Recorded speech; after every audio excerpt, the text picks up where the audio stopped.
So welcome everyone.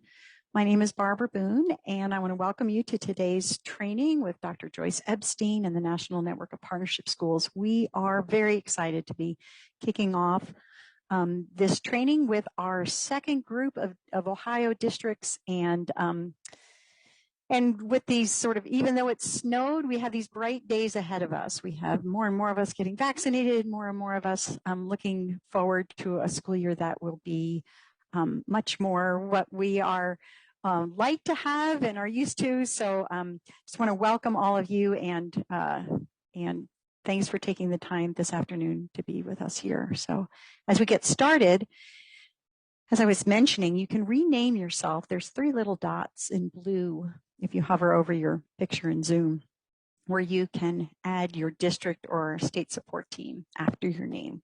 That'd be great. That'll help us kind of know where you're from. And we're going to be using our chat for questions and answers all throughout today's training with Dr. Epstein. So if you want to open up your chat, have it there, and please feel free to use it at any point in time to ask a question or ask for help with connecting. If you're having issues with your Zoom, we're really happy to help you with that as well. I know that most of us are going to keep our mics off and maybe video too during Dr. Epstein's presentation, but we know that we're going to be in breakout rooms, and we're going to have time where we're going to want to have mics on and cameras on too. So if you'll just be ready to do that with us. And we are recording this session today, so know that you will have the recording available to you. We'll post it on our website. I'll show you where to find that in just a little bit. But we want you to know that that's available to you to share with others later, or to review yourself if there's parts and pieces of it that you would like to see again. So once again, I am Barbara Boone, and I direct Ohio's statewide Family Engagement Center. And I am here with a team of folks from OSU that I really want you to meet and at least get a name with a face. I know some of you have been hearing from some of our team members. So if you're on our OSU team, if you could turn on your cameras and so folks can see us, and just take a quick moment and introduce yourself. How about we start with Kristen?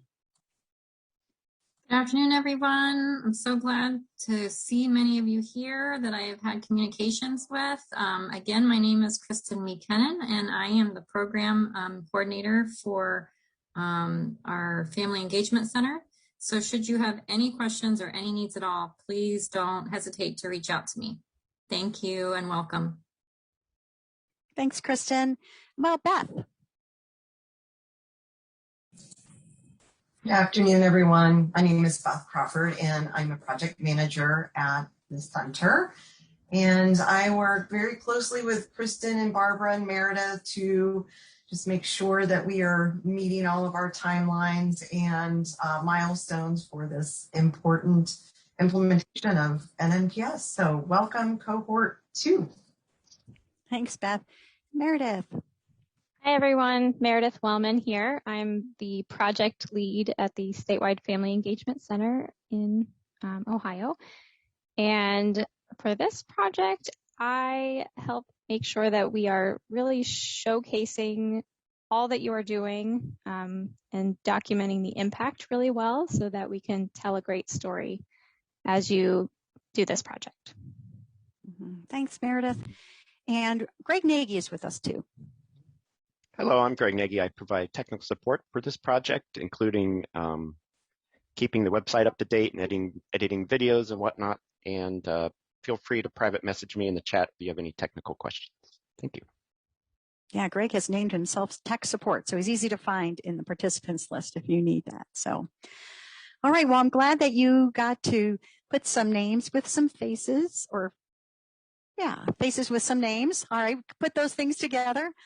We are very excited to have 18 districts and community schools joining us today, and we are partnering on this project with Johns Hopkins University and Dr. Joyce Epstein and her team there, Johns Hopkins, the National Network of Partnership Schools, and also the Ohio Department of Education and our state support teams who are here as coaches, and they have attended training with us. And so we have just a lot of folks here to not only support you in this training, but support you as you go back and implement this and grow your family engagement programs of practice in your districts. So we're excited to have these amazing schools. We're so impressed by the districts that have come on board this year with our training.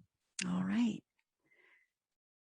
So just a little bit about us. Some of you are familiar to us, and others we know we have not been able to spend as much time with. So just very quickly, I'd like you to know that our center and our team at OSU is recognized in the nation as a leader in the area of family, school, and community engagement. We're located at OSU in the Center on Education and Training for Employment.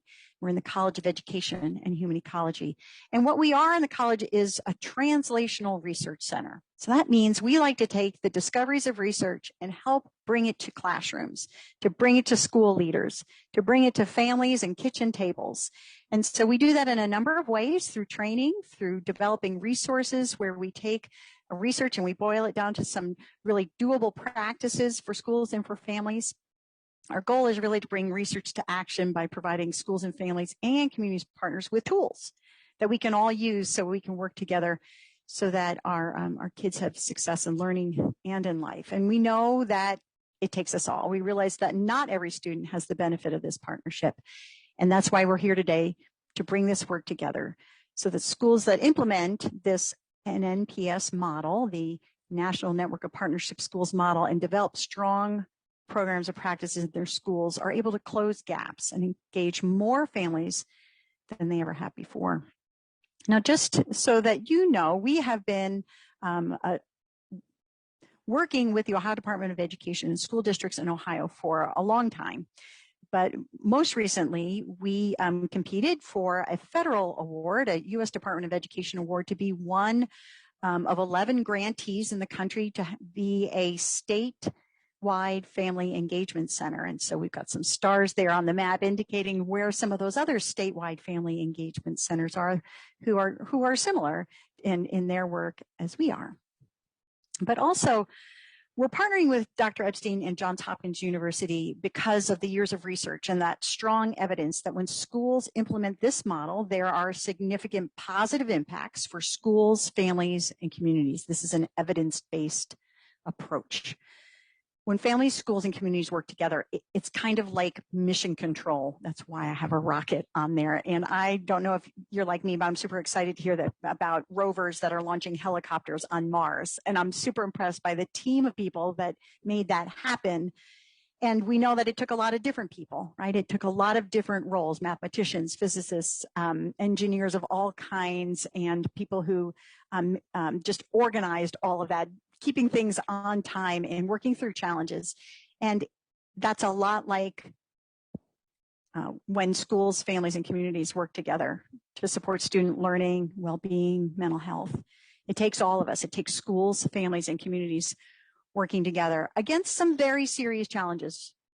We want to recognize that to launch students. But we also know that sort of the opposite of true. That is true, that when schools, families, and communities are at odds, are not coordinating, not communicating, not on the same page, we know that not every student has that support and those benefits of that support that we see in research. So that's why we're committed to making sure every child and family has that opportunity, no matter where they are, no matter who they are, no matter where they live. That's what we're about. And so this work that we're embarking on today, it's planning, it's forming a team, it's looking at data, it's aligning our family engagement to school improvement, our behavioral supports. It's really equity work. It's about looking in the gaps. It's looking about who are we not reaching well, who are we not partnering with well, who needs different types of supports, and how can we do that? And that's where we're headed with this. So here's where we're headed just for today. We have our welcome, we're getting ready right now, and then Dr. Epstein will be presenting a district leaders workshop on school, family, and community partnerships, and really zeroing in on your role. And tomorrow, next week, it'll be expanded and a little different because it'll be the school team's role, but we're really focusing on the district leaders' role. And then we will also sort of wrap things up with making sure that you're clear on next steps for your district and your schools. I'll be doing that with you. We'll have plenty of time for question and answers. As I mentioned, we'd like you to use the chat throughout today, but we also want you to know that we will pause at the end and make sure that we have time for question and answers for you. Now, throughout today, we're going to be referring to some handouts, referring to a website that we've created for you, and we want you to know where that is. So our website, you can see the address here, and we'll also put it in the chat for you now, is ohiofamiliesengage.osu.edu. And on this picture, this web, you have to have sort of an image of our website here. You'll see there's a tab, Our Networks. And if you were to hover over that, you'll see that the Ohio NNPS network, there's a tab for it there that you can select. And when you do that, it brings you to a page where we've indicated our different districts here, but there is an Ohio Districts and Schools NNPS Leaders login where you can select that button, and it will bring you to a page where all of the handouts, all of the recordings, all of the agendas, dates, reminders, that's a page where we will always keep that information. We will be connecting with you through your state support teams. We will email you occasionally with reminders, but we want you to know that you can always go here, and we'll be using this today as well. So if you're able to navigate to that page, handouts that we'll use today are there. We'll also place a link to every single one of them in the chat as we use them. So if you would rather not pay attention to the webpage or not download those from there, you can just wait and we'll give them to you in the chat. So this page will always be there for you. So if you want to bookmark that, you'll know that that's there. Now, before we get started, and this is really the last thing that I want to do before Dr. Epstein begins her presentation, and that is, I want you to know why we chose to work with Dr. Epstein and her team. Why did we choose the National Network of Partnership Schools model to be the evidence-based models that we bring to Ohio? And I want you to know we're not just bringing training, we're also studying the impact of it. We have evaluators who are doing studying the impact, comparing schools, comparing things behind the scenes, looking at what is the impact of implementing this evidence-based model in our schools in Ohio. Now, we did this for a number of reasons, because this model, this approach to family engagement, not only is it evidence-based with years of research behind it, it also aligns very closely with your Title I family engagement expectations for districts and for schools. So as you think about those accountabilities you have because you're receiving Title I funding, you'll know that as you work through this approach and as you implement your team and your gathering of data and your creation of a plan and implementation of your plan for engaging families, that you are meeting those Title I requirements. All of the work that we're doing is also aligned with Ohio's teacher, principal, and counselor standards around family and community engagement. So as a teacher or a leader, as you are involved with this team and in this training, I hope that you'll link it back to your plan and to your own evaluation, your own plan for your profession. We also want you to know this is very well aligned with PBIS and all of our Ohio schools who are implementing positive behavior interventions and supports, because that is also where you have a team and you have a plan for supporting positive behavior of students. And we hope that you will align that team with this team, that there may be someone who sits on both teams, or you'll align your family engagement plan with those goals and plans that you have in place for PBIS. We hope that you'll make that connection because they work together very well. We also wanted this evidence-based model because we know that family engagement is very important preschool through graduation, but we know it has to look different. That's why we're so excited to have so many middle schools and high schools joining in this cohort and across Ohio, because the work of engaging and working well with families looks different grade to grade, absolutely, but it's just as important. And probably the last thing here, the last thing I want to say why we selected it, and that is because we know how important it is for all of you as you work through Ohio's One Needs assessment and your One Plan, to know that in those 13 items focused on family and community engagement in Ohio's One Needs assessment, that we actually cover each of those as you will work through this process. So we're not adding something different. We are bringing family and community engagement into our school improvement planning. We're bringing it into the other systems, not as a separate silo, but as something that works together and is aligned with your school improvement and your overarching plans for your schools. So we will be collecting and analyzing data on family engagement. We'll be looking for opportunities to improve, of course. We're going to look at who has access, who doesn't. Are there spaces where we can engage with more and families that we are not currently? And then what are those transitions like for families, maybe from preschool to elementary school or from middle school to high school? That's another thing that we can work on in our application of this approach. Improving our communication with families is central in this work, and also thinking about technology barriers. So those are the items really that the One Needs assessment covers. And I want you to know that your work with this approach is going to be very aligned with that. And so as you complete your One Needs assessment, you will be right on page. You'll have a team. We're really forming a team that's going to focus on this for your schools. So I've gotten to share with you, I think, about our team at OSU, about why we're here today, about how grateful we are that you're here today and embarking on this with us. But now I get the privilege of introducing Dr. Joyce Epstein to you, who has been a longtime mentor and hero of mine. And in the field of family engagement, she has worked tirelessly to advance research and the evidence behind family engagement and the impact that it has on student achievement and well-being, and also for our teachers and our families and our schools overall. She leads the National Network of Partnership Schools and is a professor at Johns Hopkins University, and we are thrilled to have her here today, and I am thrilled to be able to hand this off to her now. Thank you. Good afternoon, everybody. I'm glad to be here and to be with you and this wonderful group from Ohio State University. I want you to know that you are part of a fine project in Ohio that I believe is going to show the way for other states to organize scalable programs that reach out to many districts and that help the districts reach out to many schools. And then we will be able to work together because you're members of the National Network of Partnership Schools at Johns Hopkins University.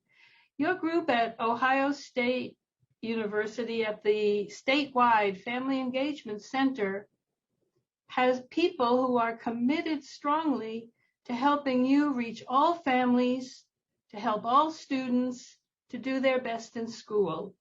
And that is the most exciting structure that we have learned actually works to bring greater equity of engagement of all families for good purposes, for goal-linked purposes of helping more students succeed in school.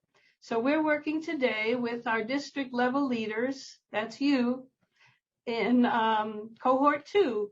Cohort 1, the first group of districts who started with this project, have done very well in getting organized, and we know you will do too.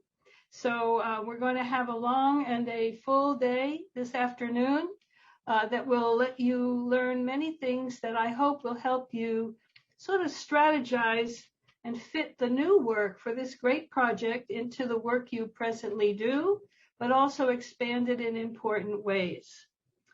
So let's get started because it is a full agenda. And I'm going to ask folks to mute their cameras so that we'll come back to you when you volunteer later in the day when we have our activities. But if you mute your mic and your camera, that will help people focus on the information that we are sharing. So today we are going to focus on you. Next week, we're going to focus on your schools. At the end of this training today, we hope you will be able to describe the roles and responsibilities of your work as a district leader, select strategies from the many that are out there that you can work on for your leadership in this project and in your district, even beyond the project itself. We're setting you up to be able to write your own leadership plan for partnerships for the 21-22 school year. It's April. We know the year is coming to an end, but you need a bit of planning time so that you're ready and your schools will be ready to start work in the fall or when the new school year begins. And we want you to be able to identify NNPS resources as well as the Ohio State resources that will help you with your work. As you heard from Barbara, you have a big team behind you to help you do what has to be done in your location. None of us can run the programs for you. You will be in charge of your programs in your districts with your schools, but we can help you succeed, and that is our biggest goal. Next week, we'll meet with your school teams for this project. By you attending the training next week with your schools that are in this project, you also will be learning how to conduct the same workshop that we're going to do next week with other schools if you want to scale up in your district to include more schools for really being able to assist any or all schools that are ready to work in a systematic, goal-linked way with families. So the notion next week will focus on and work with your project schools so that you become an expert, your district expert on partnerships with them. I want you to know, and I want you to be able to talk with your colleagues about the research base that underlies why your leadership is important, your role, your position. Our studies over the past 7 or 8 years have shown that if we have district level leaders like you actively working with their school teams, as you will do, then their schools have higher quality partnership programs, which we help you to measure, and address more challenges to involve all families. That's the equity agenda that Barbara was talking about.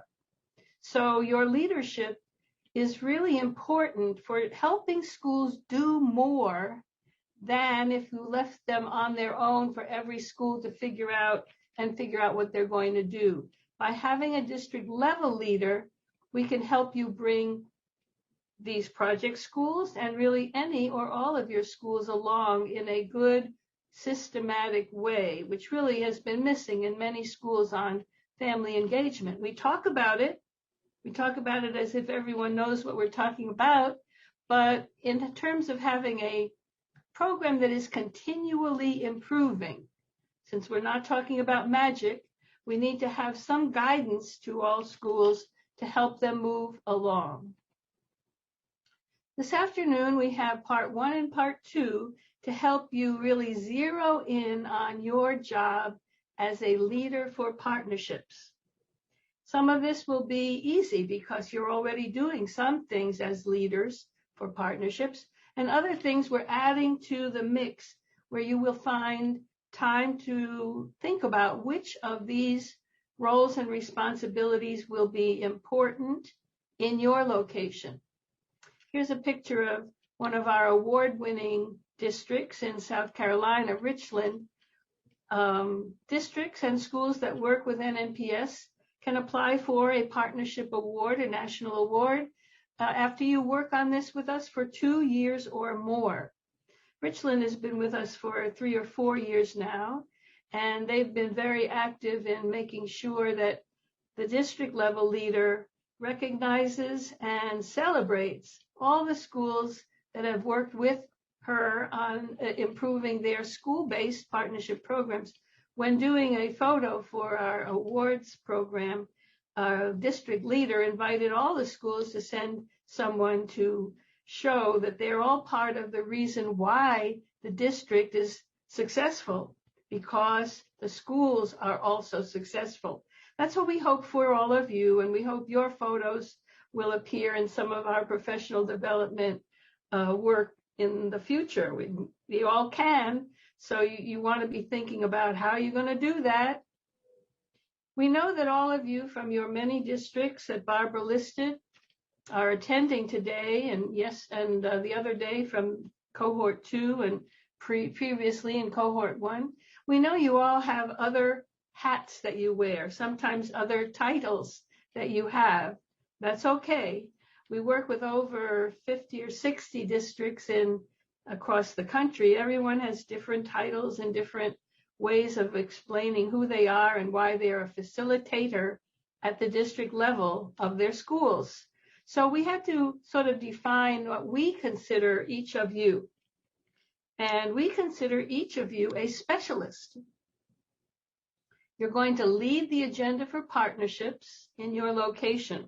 That's the part of the job you already do as leader for partnerships at your district level, from your office, about the agenda for partnerships for everybody in your district.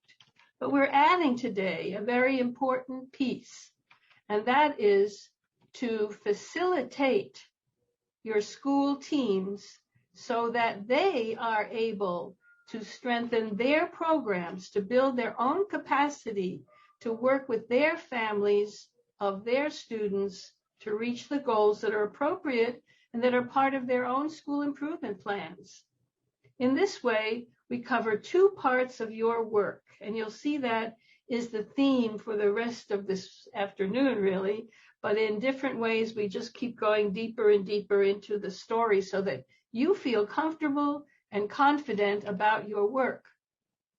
Your regional SSTs, the state support team coaches that are part of this project, are going to be facilitating your work so that there's a structure of leadership here. If you are going to help your schools and the SST coaches are going to help you, the regional coaches, then we know that you really are going to be covered with the resources, information, and kind of support that you need to really move forward. So, to get us started to delve deeper into these two major responsibilities, we have what we call the double arrow. What are your two responsibilities that we're going to be studying today, this afternoon? First, to conduct your leadership level activities that you probably are already doing some of, and I'm going to let you think that through in a moment. And then we add the facilitation of school teams. Those are the two responsibilities that you're going to think about this afternoon and decide what's going to work. As Barbara mentioned, who are we reaching and who are we not yet reaching? How do we want to make this goal linked so that family engagement supports the same goals the teachers are working on with children every day that are part of your school improvement plan? Here's another photo of one of our multi-year award-winning districts out in Washington State. This is a very different place from the one you saw earlier in South Carolina. These folks are in a mainly rural farm area with families who mainly, over 75%, I believe, speak only Spanish often, and they have been working with us for more than 10 years. They often win awards because they are just reaching out to all of their schools who are all part of our network. I think there's 24 of them at the moment. And they all have teams, and our district leaders are doing just what we're hoping you will do with your schools. Every district is different. All your schools are different. Preschool, elementary, middle, high school. We have to sort of get our plan organized so that you can succeed at a high level. So we asked about all of these responsibilities.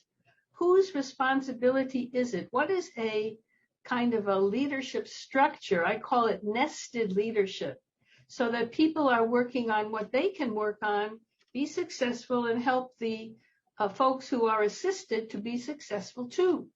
So our SST coaches, your regional coaches in this project, 16 regions, they're all well-prepared, excellent people who are very committed to helping you, the district level leaders. And your responsibilities are to help school-based partnership programs so that your schools can help their families increase their engagement in goal-linked ways. And in that way, we end up with more successful students. If we can sort of keep to focus on strengthening the responsibilities we have, then we know we end up with more students succeeding in school, academically, behaviorally, health-wise, and through the high school years into post-secondary planning. That's the goal. Everyone's got a job to do, and we're here, and your Ohio State Center is here to help you do it. So let's take a look, and I'm going to ask you to do a little activity in a moment to see what are some of the district level leading activities that we have learned from all the sites that are in our network actually help the district level leaders like you really succeed at high levels. We're celebrating this year, NNPS is celebrating our 25th anniversary year as a network. And we did a lot of research prior to opening the network up. So we sort of think that we are continually learning what works at what levels of leadership. How do district leaders help their schools, help their families, help their kids? Here are some of the things that strong district level leaders do, and I'm going to ask you to think about what you do now or what you want to do next. So you really need to know if your district has an official policy on family engagement. You may want to talk about it or review it, sometimes adapt it or refresh it. And sometimes just know that a policy on the books just tells people to do something. But we have to figure out how to do that something well. And that's where we move on. You may conduct staff development on family engagement if you're asked to do so, or you may volunteer to do so. You may conduct workshops for parents. Some people do that at the district level. That can work, or at kind of to move those to the school level.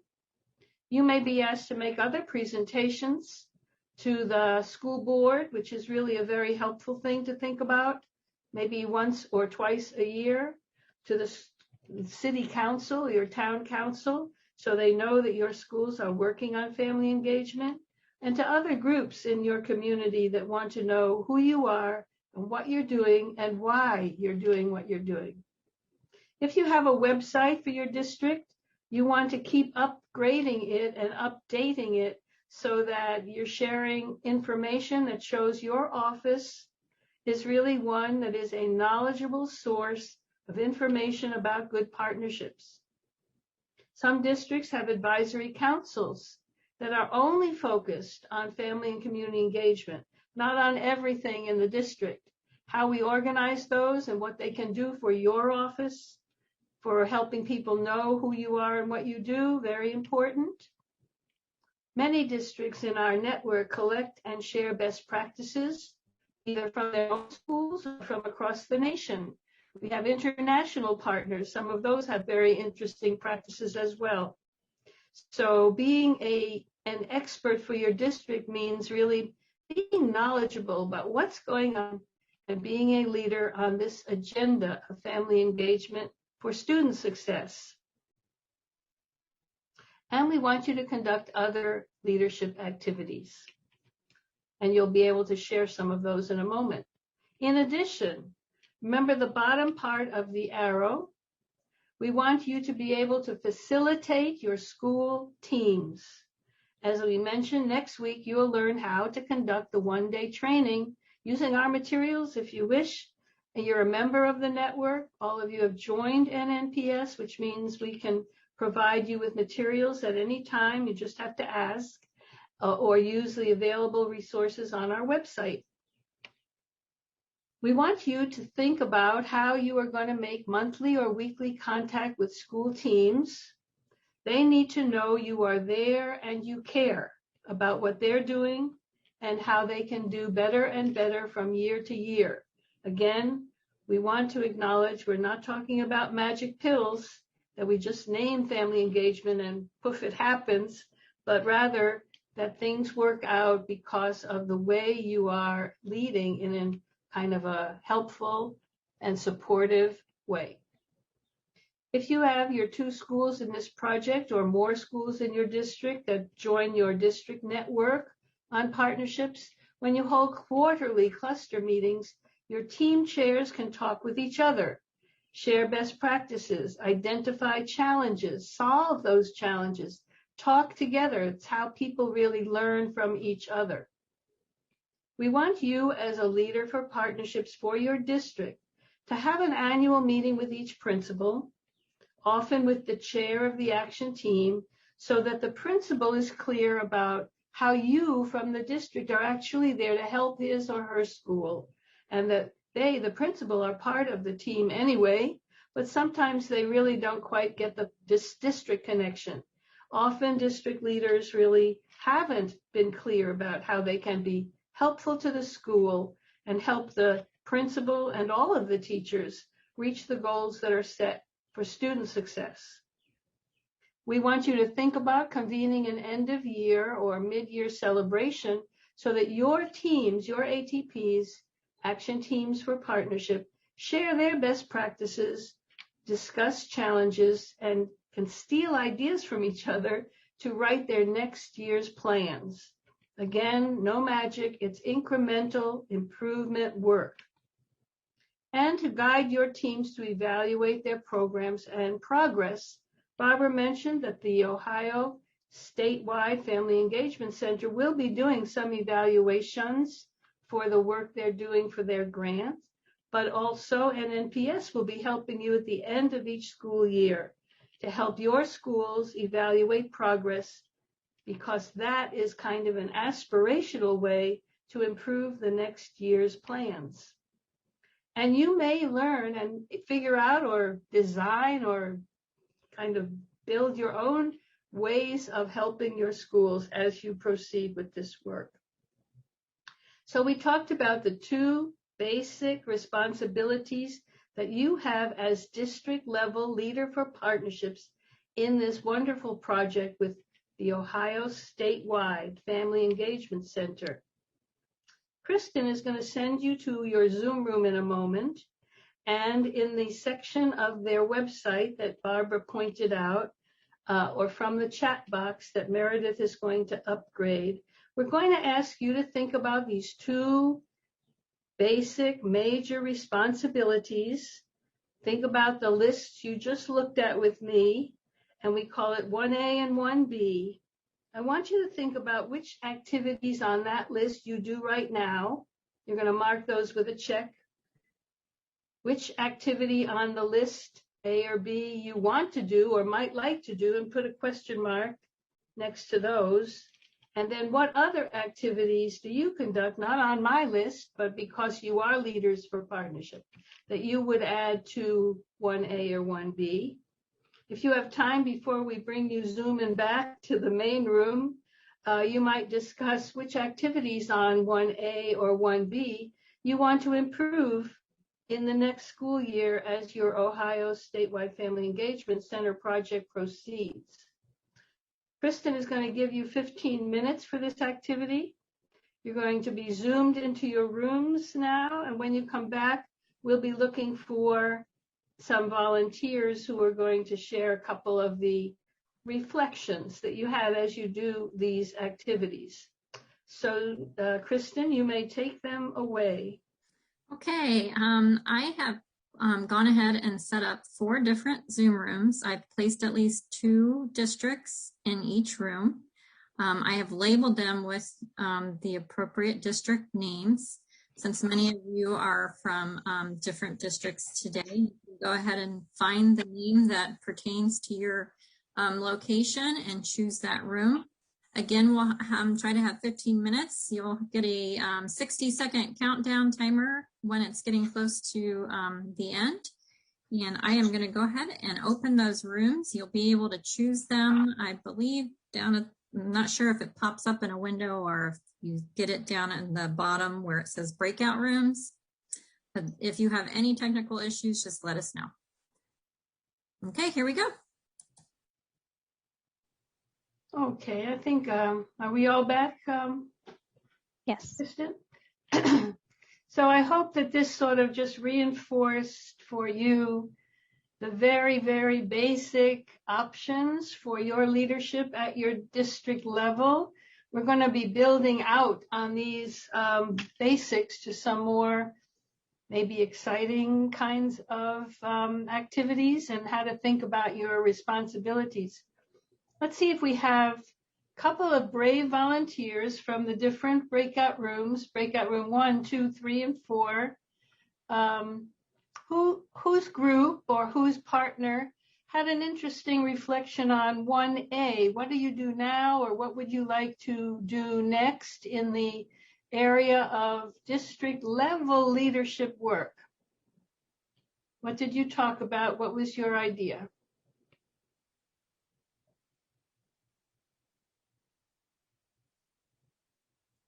Meredith, you can either find someone who's got a chat box that said they'll volunteer, or you can volunteer somebody from breakout room 1, or just call upon one of the rooms. Sure. I'm going to call upon Alina from Toledo. Can you unmute and share what your group talked about for 1A? Sure, thank you. Thanks. So, hi everybody. One of the things you can open your mic and your video. We can see you. There you go. Hi, Alina. that better? There you go. Yes, Hi. there you are. Okay.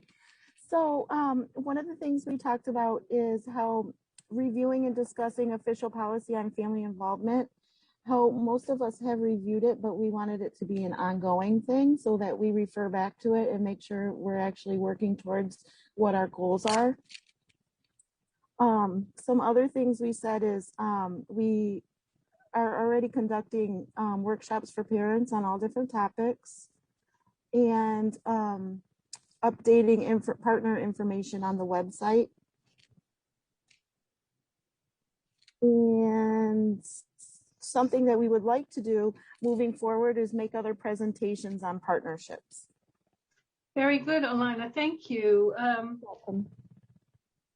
It's very important, if you have a website and you aren't doing that already, to really make that part of how you're going to use a little bit of time, maybe even 2 hours during a day, one day sometime, or every other week, or something that's going to help people see why your website is really helping the schools or helping the public.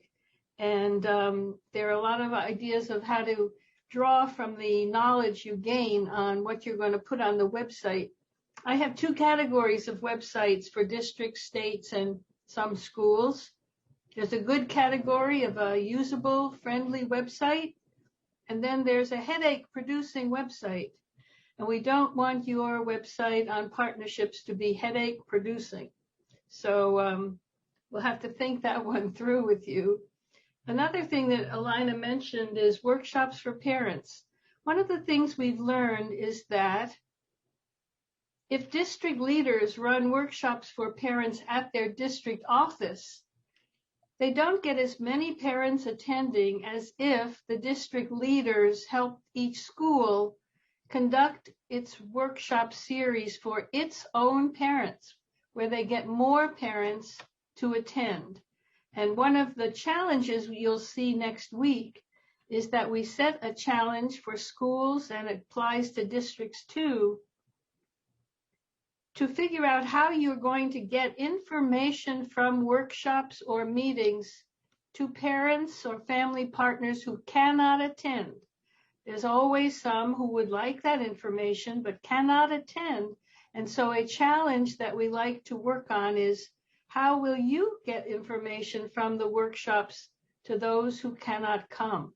But also to think about moving workshops to the school level as opposed to the district office, which you may already do or think about. Okay, let's have a nice, brave volunteer who has a reflection from when you and your partners looked at 1B.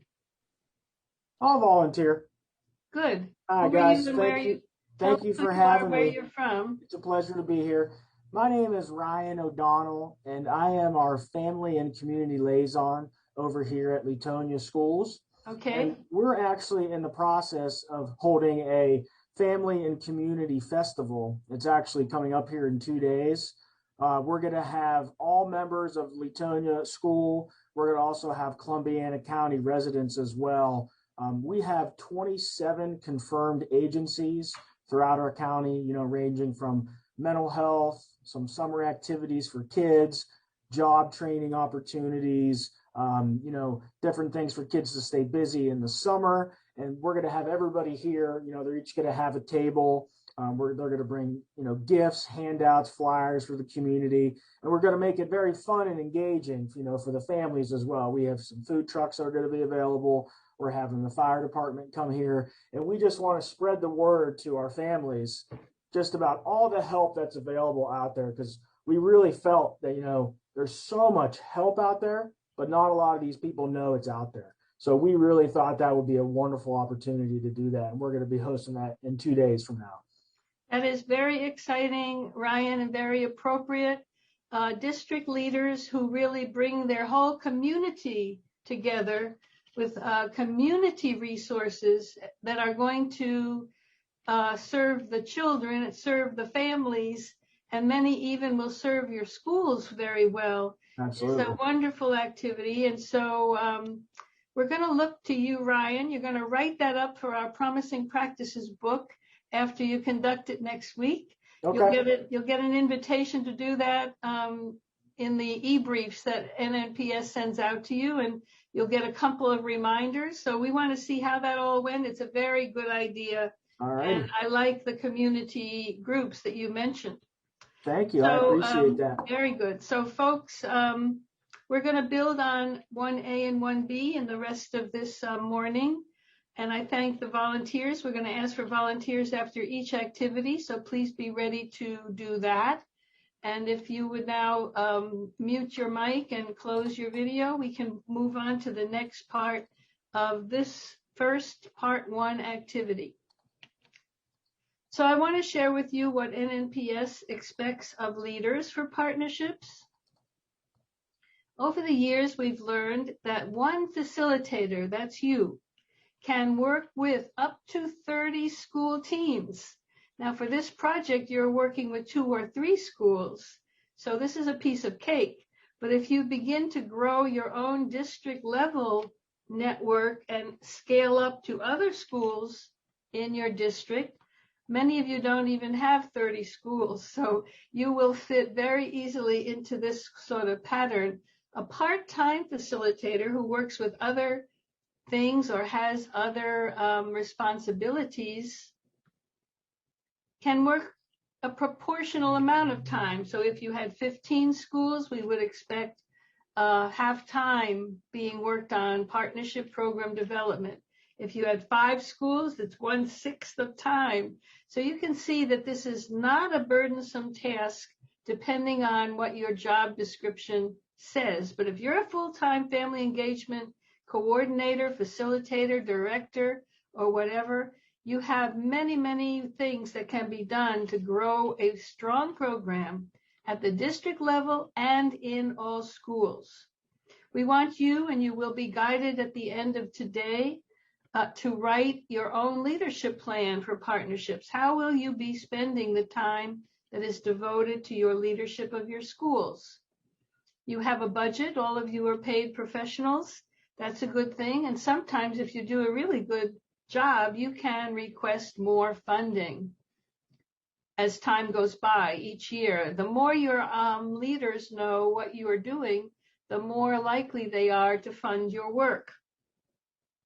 And your job is to evaluate the quality of your work in your office and to help your schools evaluate too, whether it's the evaluations from the Ohio Family Engagement Center or the evaluations that NNPS helps you conduct at the end of each school year. Now you in Cohort 2, those of you who are here and those of you who are bringing schools next week, your first evaluation will not be this spring. You're just getting started. So your first NNPS evaluation will be spring 22. And you will have some of the center's evaluations early on to see how you've gotten started and what you are doing to build your partnership program as part of this project. But we will be back in touch with you about the required end-of-year NNPS evaluation in spring 22. In the meantime, we'll be sharing data with you from other schools that are already started with their work. So what have we talked about this morning? Not this morning, this afternoon. and what we are doing in part 1 of this workshop. We want you to be growing knowledge of your work among your colleagues at the district office, the district level, with your superintendent, other administrators, as I mentioned. School board reports at least once a year really help the school board know who you are, what you do. Being linked to your official policy, very important. Having your building principals know how you help them, how you help their team. There's also collegial support in a lot of districts, in a lot of departments in your district, whether it's Title I, which is very much part of this work and usually pays for the memberships and renewals and resources that family engagement programs require or request. Curriculum instruction, very important. They're a big department in most districts. They usually have the biggest budget. So you want to be thinking about the curriculum instruction partners that you have, as well as those who have children with special needs by working with your special education department, and those families who speak languages other than English at home by working with your bilingual or other departments of that sort. So building partnerships with your departments in your district is a very important leadership level activity on that 1A page. Many of the sources that I mentioned are going to help you over time fund your programs and the practices that your schools choose. So here's what we have talked about this afternoon. First, we want you to know that your support from your colleagues at the district level is going to help you do a better and better job. So if you have these supports, that's great. If you are not sure, then you want to strengthen or build supports among your administrative leaders, among your colleagues in different departments, and with budgets or budgetary assignments that are going to help you do this work really well. So if we walk the path of partnerships, we end up with excellent partnership programs at the district level. Let's watch that again.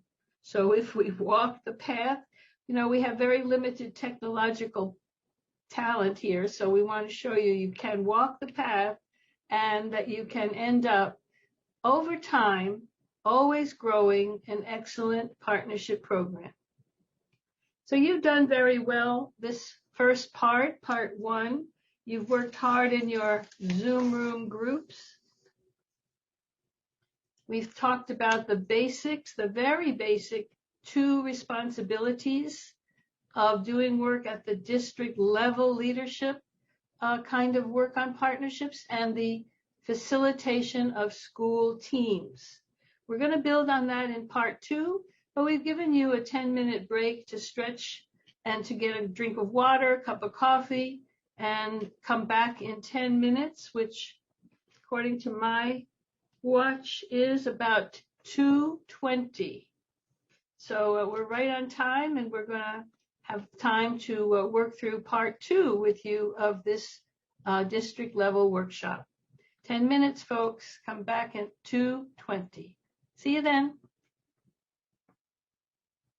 Welcome back, everybody. We are going to begin part 2 of our workshop this afternoon, where we delve into the leadership and facilitation strategies that you may select, you may work on, you may even add some to the work that you do for family and community partnerships.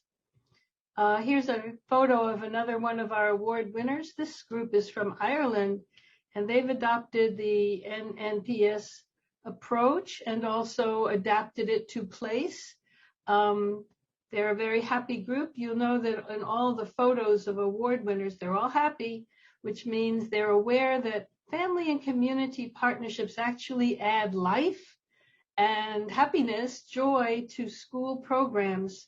So when you do a really good job, you actually are really helping to elevate the positivities that we know are in schools that sometimes get short shrift. So let's see what we're going to work on here so that you begin to think about your location, your schools, your district.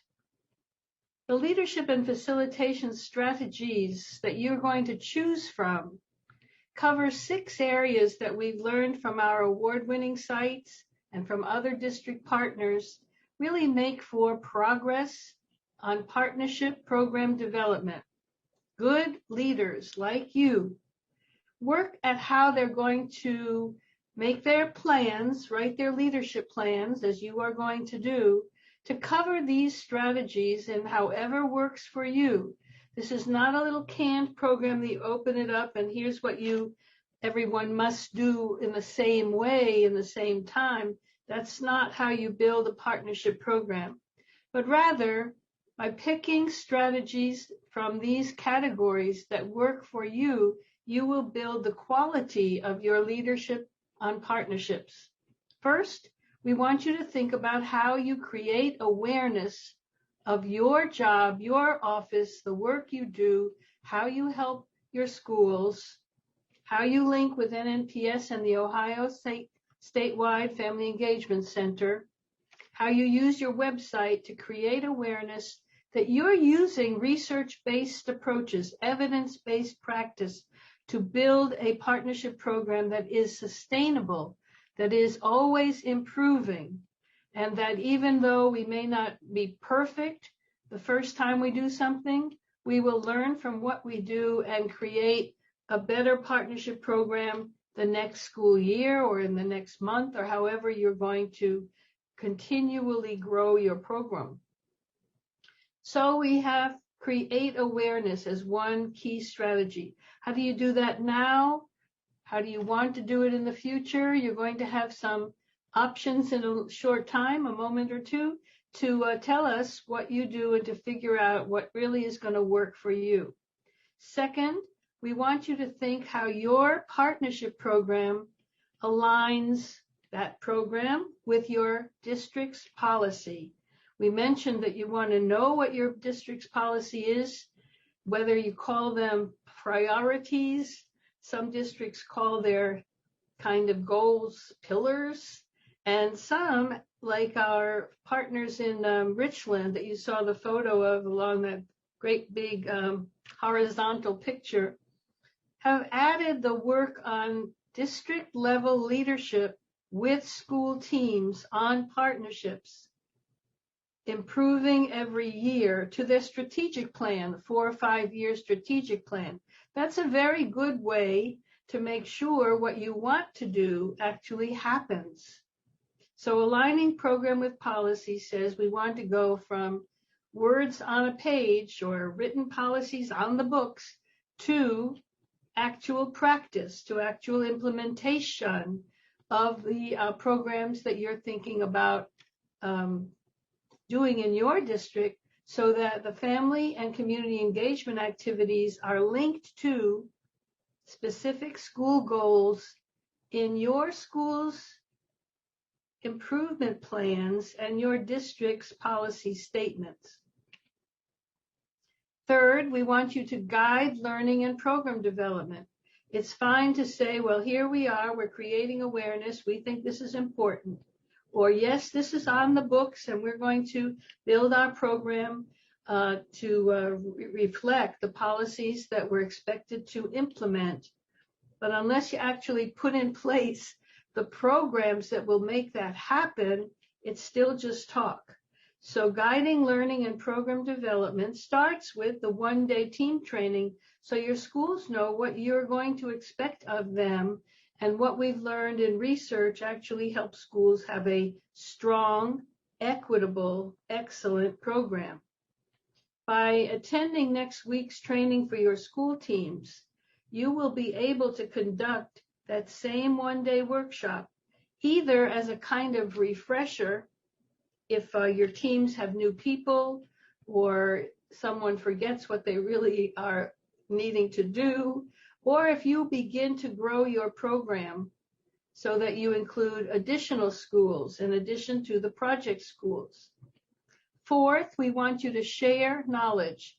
If you're the expert for your district, and you're paying attention to the very good news communications that the Ohio Statewide Family Engagement Center sends out, I open those and read them too. They're very informative. They will help you build knowledge. NNPS sends you a monthly e-brief full of some good information that you can include in your own district level e-brief if you're sending one to your school teams. So you're going to collect best practices. You're going to share ideas with your schools. You may network with us and others. And because NNPS is really an internationally linked network now, that will link to YouTube. You want to know what's happening around the country, in other countries, and they want to know what you're doing. The way we do that is by sharing knowledge. Fifth, celebrate milestones. This is really just plain fun. So we want you to be thinking about how you're going to recognize the good work that gets done in your schools so that they know you're paying attention to what they are doing and that you care that they are really making a joyful kind of job out of family engagement, because that's really the communications of teachers and parents and principals and counselors with students, and you really creates opportunities to celebrate good work. Finally, documenting progress and evaluating outcomes. The word evaluation has come up a couple of times so far this afternoon. We don't want you to forget that we only get better from year to year by knowing what things worked and what things need some strengthening. And so how you document progress, how you evaluate outcomes, with the help of the Ohio Statewide Family Engagement Center on some evaluations, with the help from NNPS on other evaluations, you can do these 6 strategies in a way that's going to work for you in your location. What are some ideas for some of these strategies? I want you to be thinking, do you do this? Would this be something you would like to do? Or do you do something else that is equally good for your district and your schools? So let's take a quick look before I send you to work on what these mean for your work and your leadership plan. Create awareness will actively promote your program. Let people know who you are and what you do. In Bridgeport, Connecticut, the leader there had worked out a way to have it was a newsletter at the time. It would be an e-form today, but News You Can Use was particularly good because it featured the work that students do to engage with families during the month or the month prior to the issuing of the newsletter, so that families and community partners learned about good work that was happening across schools by students with family and community partners. That's what was featured. That was the photos of the students and the activities that were conducted, how they were taking leadership work as part of being a student who's actively engaged in partnerships. You know, the best way to increase family engagement is to have an activity where students are the stars. That's what makes families interested in attending or coming in remotely these days. But student stardom is one way to create awareness that your program is growing in a good direction. Under Align Program and Policy, our partners in Pasco, you saw their picture earlier, they were stressing that STEM classes and STEM curricula were really taking hold in their district. The leader for partnerships, instead of just telling schools, run a STEM workshop for your parents, wanted to make it easier on the schools to do that work. So she conducted a demonstration workshop on a STEM family kind of workshop or evening activity. And instead of just saying to schools, send your families, which would never happen at a district level, she created the demonstration workshop for the district level, for school level leaders in the district, the team chairpersons, who then came and received from the district a little basket of all the materials needed to run their own STEM workshop for their parents at their schools to bring the STEM agenda to families, whether it was a preschool, elementary, middle, or high school. So rather than try to do one workshop at the district level, which would not connect with most parents in a district, by having the schools do that work, but giving the schools the materials they need to do that work, the district level leader was taking leadership to align program with policy. Guide learning and program development, and there's really only one way to start that, is to really know what goes in the one-day team training. There really are always ways to scale up more schools to do this work with you, and also to help new team members know how to do what they need to do or to understand the work of a team. So again, next week's activity with your project schools, very important for starting the work on guiding, learning, and program development. Sharing knowledge helps build on that initial guide, learning, and program development. By being the expert, by being attuned, getting your antenna up to say, where am I learning something new that's helpful in my school, is really a way to share knowledge. In Saginaw, Michigan, the district leader kept her antenna tuned in and would bring new knowledge to her quarterly cluster meetings of multiple school team chairpersons who would come together and share their ideas or their experiences, and then go back to their own schools, teams, in their team meetings to really help them think through challenges that they were facing that some other school may have solved in the past month or two. Celebrating milestones, as I said, is the fun of work and partnerships, and it really does bring this whole agenda to life. Many of the districts in NNPS create their own book of promising partnership practices. We do one every year. We invite you, as we're going to hope Ryan from our first set of volunteers will write up his community fair connections that are going to go on in that school district at the district level. And our districts also kind of collect a best practice from every school and put it in their own book of promising partnership practices. People name their books different things. One of our partners named their partnership book Tried and True, to show that their schools in that district were trying things out and we're finding what really works, and then we're sharing it in their book of tried and true practices. And they did that every other year, where NNPS does an annual book of promising practices across the country. Our district leader in Middletown, Connecticut, held their end of year celebration and called it Glow and Grow, which we liked the name because Glow was a way for them to share best practices and celebrate excellent work. And Grow was a discussion of challenges that some schools had already solved and other schools needed to solve.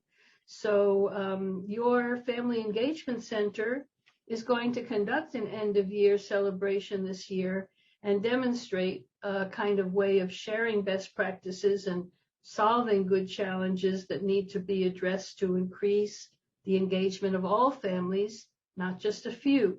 So these are ways that many sites in NNPS celebrate milestones. What will you do? You're going to think in a moment. Finally, document progress and evaluate outcomes. And again, this is the kind of step-by-step incremental work toward excellence, toward high-quality partnership programs that come when you keep track of things, know what are in your plans for partnership leadership, know what's in your school-based teams' plans for their work over the course of a school year, and how you assess progress with the help of the Family Center and with the help of NNPS. So you will be guided by the Statewide Family Engagement Center at OSU on certain evaluations, and NNPS will guide you too. As a district leader, we want you to use the handbook that we sent to each new member. Look in Chapter 9, and it has in it all the things you need to know to be a superior district level leader who has all the options in their mind about what to do to document progress and how important it is to evaluate progress from year to year. If you want to improve your program from one year to the next, you must evaluate to know where you've been in order to know where you want to go. And so that's the whole point of this strategy: document progress and evaluate outcomes. These 6 strategies are easy to handle. You can do the 6 strategies, and you can do them across the double arrow that we talked about. Whether you're leading your district from your office on the broad agenda for partnerships, or whether you're facilitating your school teams, you can think and help them think of ways to create awareness, align program with policy, guide learning and program development, share knowledge, celebrate milestones, and evaluate progress. That is the whole program.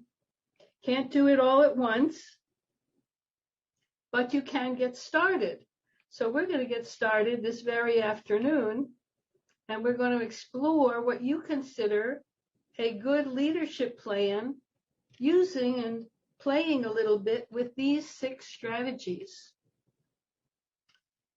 Kristen is going to zoom you off to your Zoom room in a moment, and we're going to ask you to use what we're calling Activity 2 that's on the website in the section for this workshop on the Ohio Family Engagement Center's space that they talk to you about and that you use for Activity 1.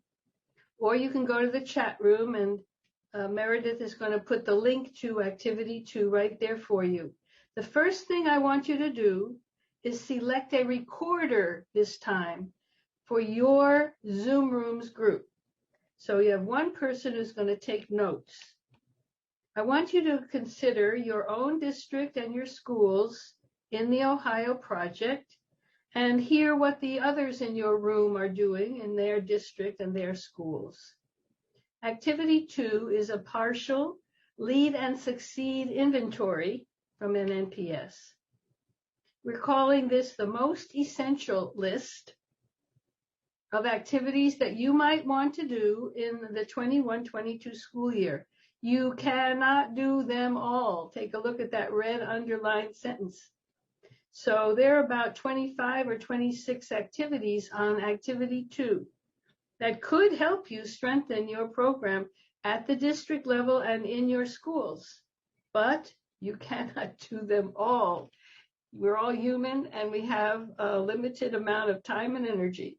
So to address that kind of restriction, with your Zoom partners and your recorder taking notes, I want you to agree on activities that you want to conduct or that you think are important for any district leader to conduct in the 21-22 school year. You're going to look over the list on Activity 2 of possible strategies. You're going to check at least one activity for each of the 6 strategies we just talked about. But you have a limit. You may select no more than 14 activities in all. So as you're working on Activity 2, you're going to keep track the ones that you think are really important for you and any district leader to conduct. You may differ with your partners in the Zoom room, and that's okay. You can put a check on one side of the activity or on the other if you both agree. That would be interesting enough. And so we're going to come back in 25 minutes. This is an important activity because how you see this list that is the essential list is going to help you write your leadership plan for the 21-22 school year. So if you have questions, you're going to put them in the chat room, but this is pretty clear. Select a recorder, talk to each other. From the big list, choose 14 only, but they must have at least one from each of the 6 strategies. Kristen, you're going to take them away. All right, we're going to be doing the same thing we did in the first breakout. So choose your school district, and here we go. Maybe we could get each of the 4 recorders to come on with their video, and that's how we'll know who they are. Sure. So if we could That'd get be the good. recorders from Discovery Academy and Scott High School to come on, Wellington, All Oberlin, right, and that's Ashland. good. You're first on deck. All right, folks, I hope that this was productive for you, because it's meant to be kind of another step toward the homework activity that you will have to write an actual leadership plan of what you are actually going to do, recognizing that you can't do everything all at once in the first year of this project. So we have a little way that you're going to share your work. I'm going to ask the recorders from each of the 4 rooms to come on with your video, and we'll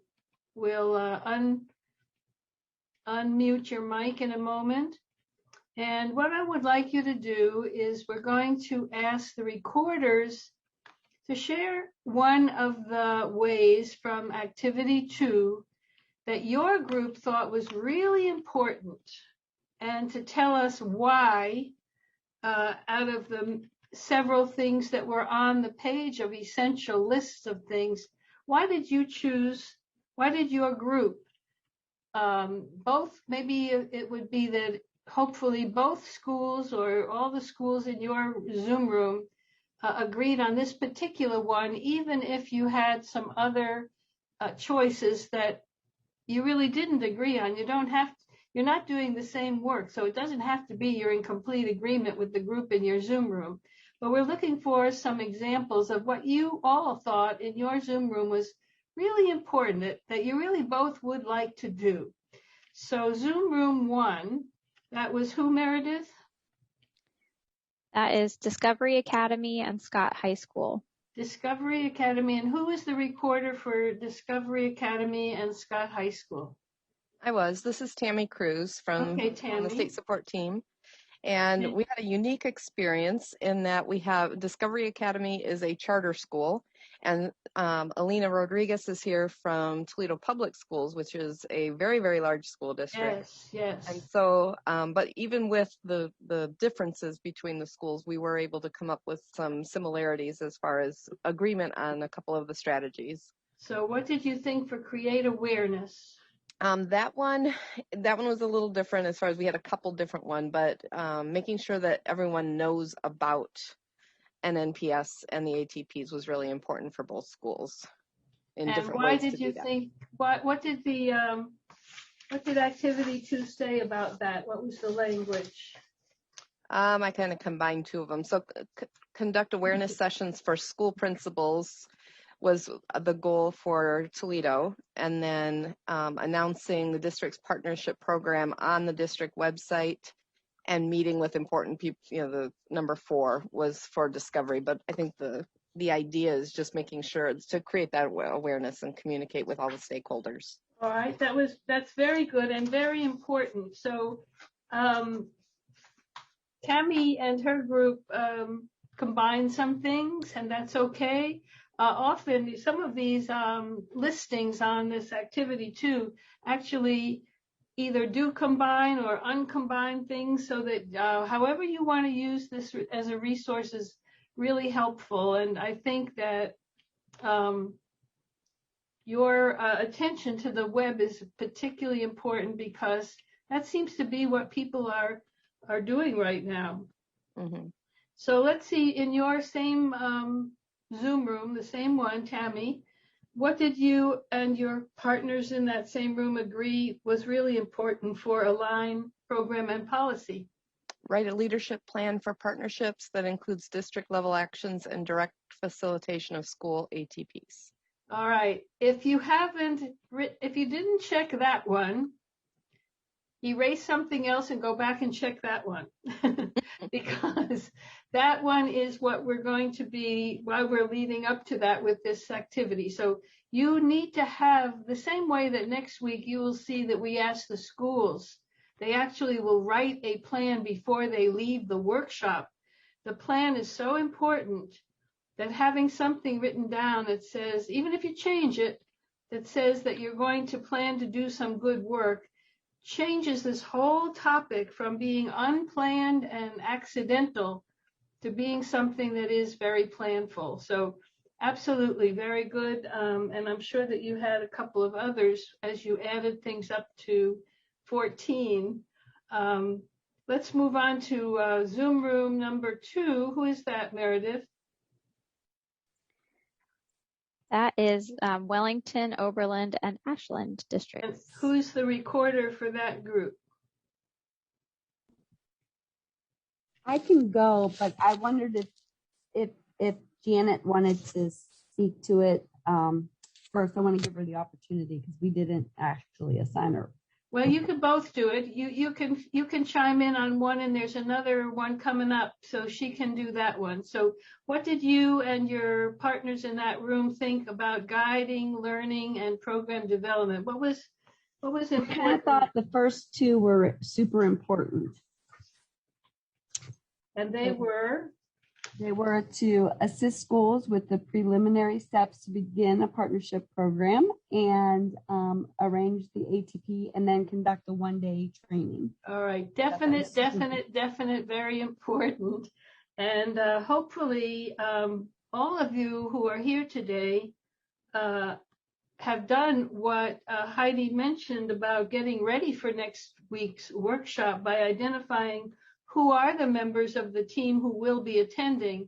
That actually is really important. It tells them that you're preparing for them and they're preparing for their work. So that's very good. So who is your partner, Heidi, who's going to share knowledge? Dr. Janet. Dr. Janet, are Hi. you there? Can you unmute and show your video? Sure, not a problem. So what did you and your partners in the room think about very important in the share knowledge strategy? So we had a really good conversation in that share knowledge piece. We looked at the importance of sharing it with the superintendent, the school board, the principals, and other leaders in the position. We thought that was very important. We also discussed the fact that, for example, in our district right now, we use newsletters. That's something very common. It's a practice that goes out to our families. So therefore, incorporating this would be not an additional add-on, but just something that we can continue to do. However, we also had Oberlin in our group as well, and she had really talked about their importance of social media. They use social media a lot in that school district. So their area would be going more towards that social media platform. So it really depended on what we currently have in practice and how we're using those pieces for knowledge. Excellent thinking. And I'm glad the best sentence you said is we had a good conversation. That's what we really like to hear in a Zoom room, and to know that if you talk to other district leaders in your project, you will learn from each other. And it is truly remarkable. People learn different things and they get good at different things. And by hearing each other, you really begin to think in a new way about this topic as a really planful part of, I call it, it's a component of school organization. And typically this topic has not been considered in the same way that you would say you're considering how you plan a reading program or an assessment program. All part of a component of a good school organization is going to have family engagement in it. And you can, in fact, talk about it and learn from each other and plan it out. Very good. Excellent report there, Janet. Thank you, Dr. Janet. We're just calling you Janet, so you just call me Joyce. That's a deal. How about room 3, Meredith? Who is going to be in room 3? Room 3 is Piqua and Latonia. And who is our recorder for those 2 locations? that is me, Scott Bloom. I'm from Piqua. So 5, the milestones was by this point in the process, we were running out of boxes that we could select because we were ambitious at first. You had to only get 14. You had to go backwards and get rid of a couple. That's right. We did. We realized that we are our quota is full here. So so with the milestones, one of the things that Latonia talked about, and they did very well, was students that are their star students, and not just in academics, but across the board as a way to really celebrate what the students are doing. And I really love that term, student stars. I thought it was very it described this whole process really well on how to show what their kids are doing and then bring the parents in to celebrate that. It's always a way to get folks into the building when you showcase what students can do. Right. Do you find, I don't know what you did in your district, but when your school doors were closed, did you find that was also true about engaging parents with their youngster at home? Absolutely. Without those doors, this is our own experience. Without those doors physically open, the gate was closed. I mean, it was really difficult to get any kind of engagement, especially over time. As time went on, it became more and more difficult. Are you open now, or are you closed still? We've been open since day one. We've never closed. Oh, since day one this year. This year, yep. Yeah. So we've been in person from the first day of September. That's great. That's great. But we are finding across the country that what you said for why student stars are really a way to connect with families was working in NNPS for schools where they were closed all March, April, May, and then they opened this year still closed. But having the students the reason for the connections between home and school really makes a difference in how people think about this topic, because you probably will hear me say somewhere along the line next week, this is not about the parents. This whole project of family engagement is not about the parents. The parents and the family partners and the community partners are resources in order to help more students succeed in school. And the more we talk about family engagement in those terms, the more buy-in we get from superintendents and principals, because they are not responsible for the parents. They are responsible for student success. So if we can weave all of that into how we're thinking about this, your schools will be even more successful. Very good, Scott. Thank you. You're welcome. Good thinking too. And the last Zoom room, Meredith? That would be Union Local and Southern Local. And who is the recorder there, Union Local and Southern Local? Hey, it's Heather Wolf. I can't start my video. When I click on it, it says you can't start your video because the host has stopped it. So, whoa. There we go. I can start it. All right. So tell us, Heather, in your two groups that were the districts in your room, what did you all agree was very important for strategy 6, document progress and evaluate outcomes? So it was pretty unanimous that we chose the Assist Schools teams to use simple evaluation tools, including the 2 that were listed, because we felt like, reflection and kind of looking back at what you've accomplished and where you're going, that these evaluation tools are needed and quite frankly, a must-have. Very good. And I didn't talk about it, but the one that you selected is actually crucial. In Chapter 9 in your handbook, the annual evaluation of activities is actually a parallel form that you'll see next week. If the school writes its action plan and it has 4 activities that are on page 1 linked to reading, the form that you mentioned has actually been set up to be parallel so that when they connect with each activity, they evaluate how did that activity go. And by doing that, they have a record by the end of the year of each activity and how it went on the 4 pages of their plan, which is really good information for their next plan, because it would tell them, was this, by the end of the year, you've sort of forgotten what you did at the beginning of the year. But the notion would be, if you have this record and notion that we assessed and talked about activity 1 after we implemented it, activity 2 after we implemented it, it really comes back and helps people write the better next plan in the next school year. So that's a very important one to bring to attention. Thank you. That was very good. How many of you, I hope, were able, as Scott mentioned, when you're getting down to it, it's hard to limit because there are so many things that are seemingly very important.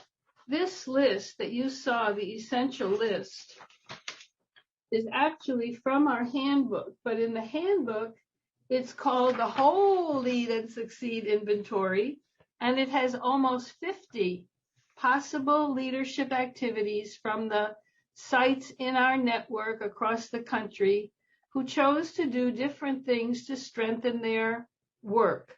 And as someone mentioned, the first of our volunteers, some of them are like or close to another one, and so people combine them and separate other ones because of what they really want to do.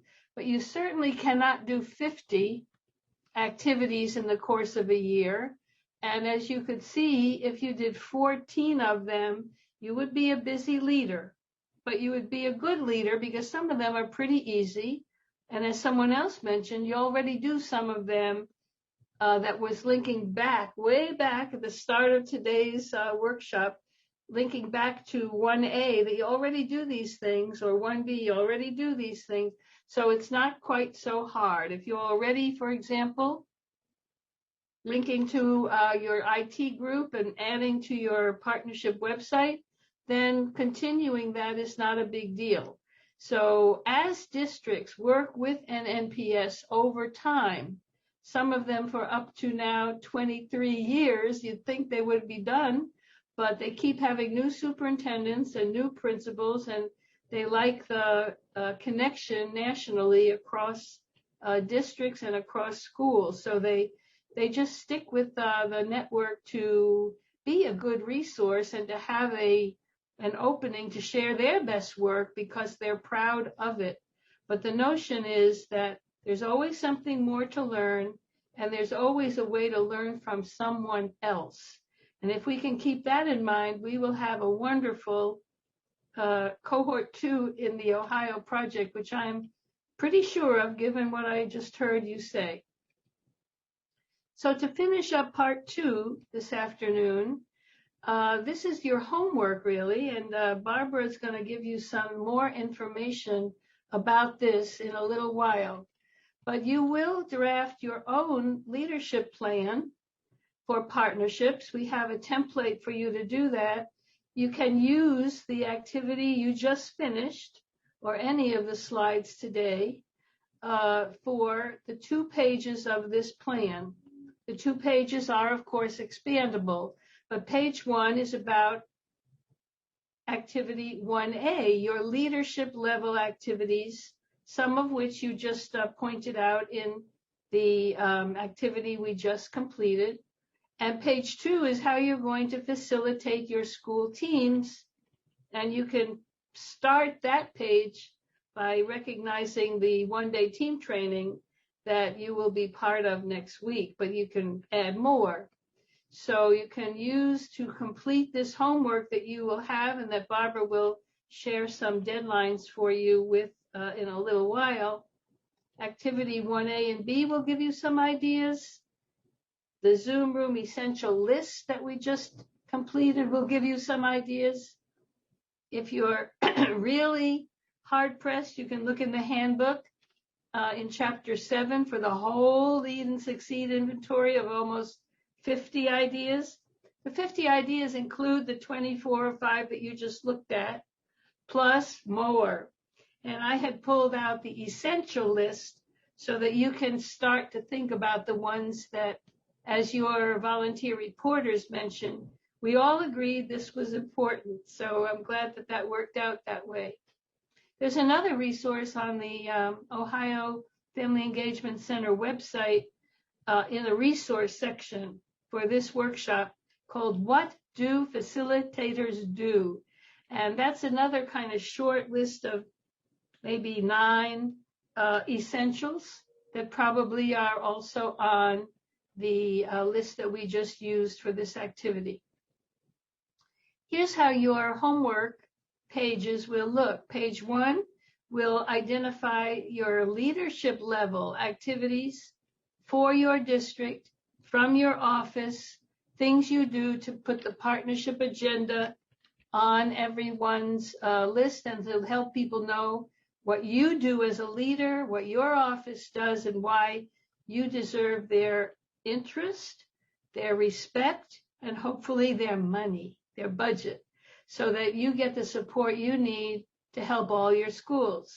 Page 2 will identify the facilitation activities, 1B, and the other activities that you just pulled out, so that you are helping your school teams do their best work to reach all families, to help all students, recognizing this is incremental. We don't go from 0 to 100% all in one swoop, although even in year 1 of your project, there are some things that you will be able to do to guide your schools to reach all families.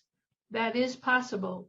Maybe not every activity, as Scott was mentioning, sometimes it's hard to reach some families. We have to work at it by design, which is one of my favorite words, is if we know where we are at one point in time and we want to get over here at time 2 or 3, we have to design how the engagement activities will change and improve to reach the more who we're not quite reaching yet. And so it's really linked to the different activities that you write and that your schools write on their planning forms of, do you reach everybody on that particular activity, or is it something that incrementally we grow over time? So your homework will be to complete a leadership plan, page 1 and 2, and if you have more to reach the 14, you may have to duplicate these pages to get your plan to your SST coach. Remember, the coach is facilitating you, and you are facilitating your schools, and you'll get this information from Barbara in detail in a few minutes. Now, we've given you a 5-minute quick stretch before we go to part 3 and our final section of this day. So if you need a stretch, we're going to come back at 3:35 and complete today's workshop. 5 minutes. All right, everybody, I'm sure you stretched well and are ready to complete our workshop this afternoon. In part 3, we're going to use activity number 4 that's on your website section for this workshop. As good as you all seem to be, I'm very encouraged by the leadership language and your ideas and your selections. As good as you are, not everything always works perfectly. And what we know is that a district level leader for partnerships meets up with some challenges over time, sometimes, and has to have a kind of a, we're going to solve it mentality. We're going to solve this problem because we want to do the best we can for our schools, teams, and with our school teams. So activity 4, I'm going to ask you to look it over, and I'm going to give you a little time to read it over, but here's what we're going to do. There are 8 common challenges on this activity 4 that district level leaders in your position who facilitate schools have faced over time and have to solve in their own way. There's not one way to solve a problem, of course, but here are 8 common challenges. I'm going to ask you to think quick on how you might solve this challenge. And to make it easy so that you don't have a whole bunch to read, I'm going to give you an assignment. We're not moving to the Zoom room. We're going to meet as we're working as a whole group.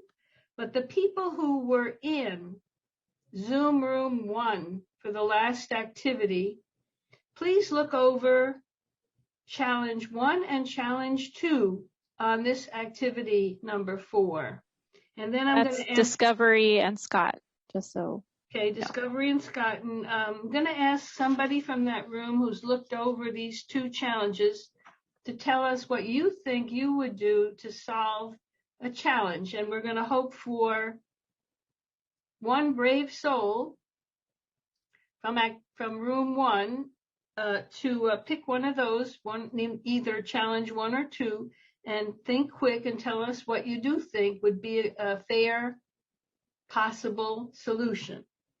All right, Zoom room 2, Meredith. Wellington, Oberlin, and Ashland.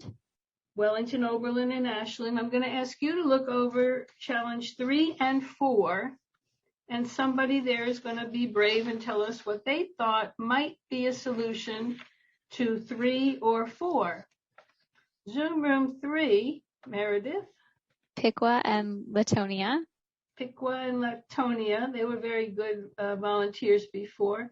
Look at 5 and 6, challenge 5 and challenge 6, and pick one that you think is interesting that you would have a possible solution to solve.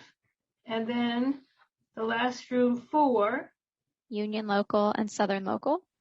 And would you read challenge 7 and 8 and find one you think is interesting that you would like to think quick and tell us what you solve. So I'm going to give you 3 minutes right now that we're not going to speak, and we'll let you read over challenges that I just assigned you. And then we're going to come back for some brave volunteers. Okay, let's see what we think we might do if we face these challenges that are quite real. Hopefully you will not meet up with any of them, but you never know. So we want you to be confident and prepared. So those who are in, people who were in room 1 in the last activity looked over challenge 1 and, challenge 2, who there had a thought about either one of them who will volunteer and show your video and unmute your mic for us. From Zoom room 1 last time. We have Tammy from Discovery Academy. She has no camera, but she can unmute. All right, Tammy, which one did you think was interesting? Well, I looked at number 1, the ATP meeting, and no one showed up in the Zoom room or at the meeting. And I guess that at that point, I would speak with I believe it's behind my screen, I can't see. I believe that I would speak with whomever I was able to communicate there and share with them the importance of our overall vision. And I think at that point, the 2 of us would sit down and maybe construct an email to send out to the other members to find out what we could do to be more proactive the next time so that more people could attend. All right, and that would be whether they were attending in person in a school that had opened its doors or whether it was meeting as a team in a virtual way on a Zoom or some other platform, right? Correct. Okay. That was challenge number 1. Anyone else in room 1 that thought about challenge 2 and would like to share a thought?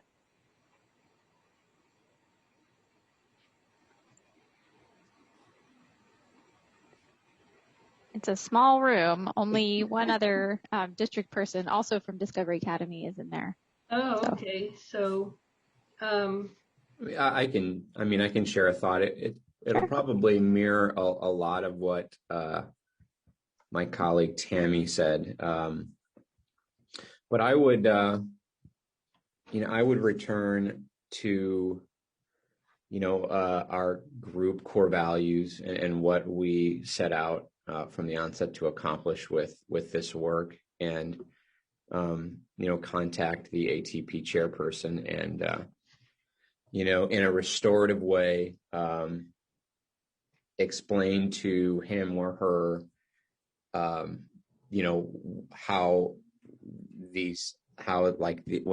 ignoring, or what I perceive to be ignoring emails and texts and all of this stuff, how I react to that emotionally, and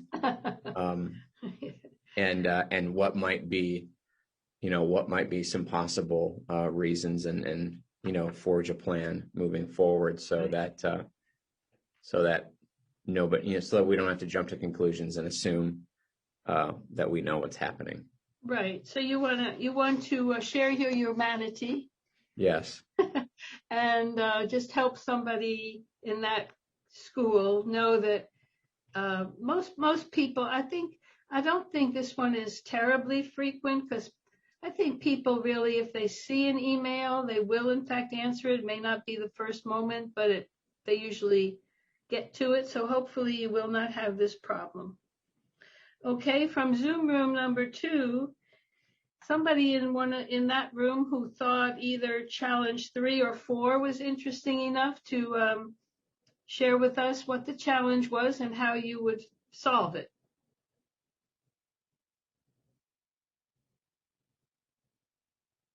Zoom room 2, Meredith, was? Wellington, Oberlin, and Ashland. Is someone from, do we have someone from Ashland? Tammy, can you unmute and share? Sure. Hi. So looking at number 3, that the district leader walked into a meeting and the chairperson automatically turned the meeting over for that person to lead. So I think if I was the district person and walked in and they said that, I would say that I was just there for, to observe, and please go ahead and direct your team. And I'm just going to sit back and I'm here to listen and learn of how, the wonderful things that they're doing as a group. So. Very good. And, the notion there is that many schools are not really used to having a functioning team. Some schools have a school improvement team, and it's questionable whether it is functioning. But we want the ATP to be a well-functioning team. And there is a chapter in our handbook, chapter 3, that is all about teaming and teamwork and leadership of teams and what we expect people to do. So we'll be working with your schools next week to make sure that they know what a good team will do, and that there's a resource in our handbook to help them think that through. So that was, that's very good, but it turns out that sometimes a school team sees a district leader like you all and thinks that because you're attending a meeting, either virtually or in person, that they're supposed to turn it over to you, that you're there to run whatever needs to be said or done. And so I liked your comments, Tammy, that, this is something that you're there as a resource and you want to help them. And did they have a good agenda planned and you didn't want to interrupt that? And let's get on with it, and just you go ahead and you'll be a fly on the wall. So that's pretty good. Anyone else from Wellington or Ashland or Oberlin who had a thought about challenge 4?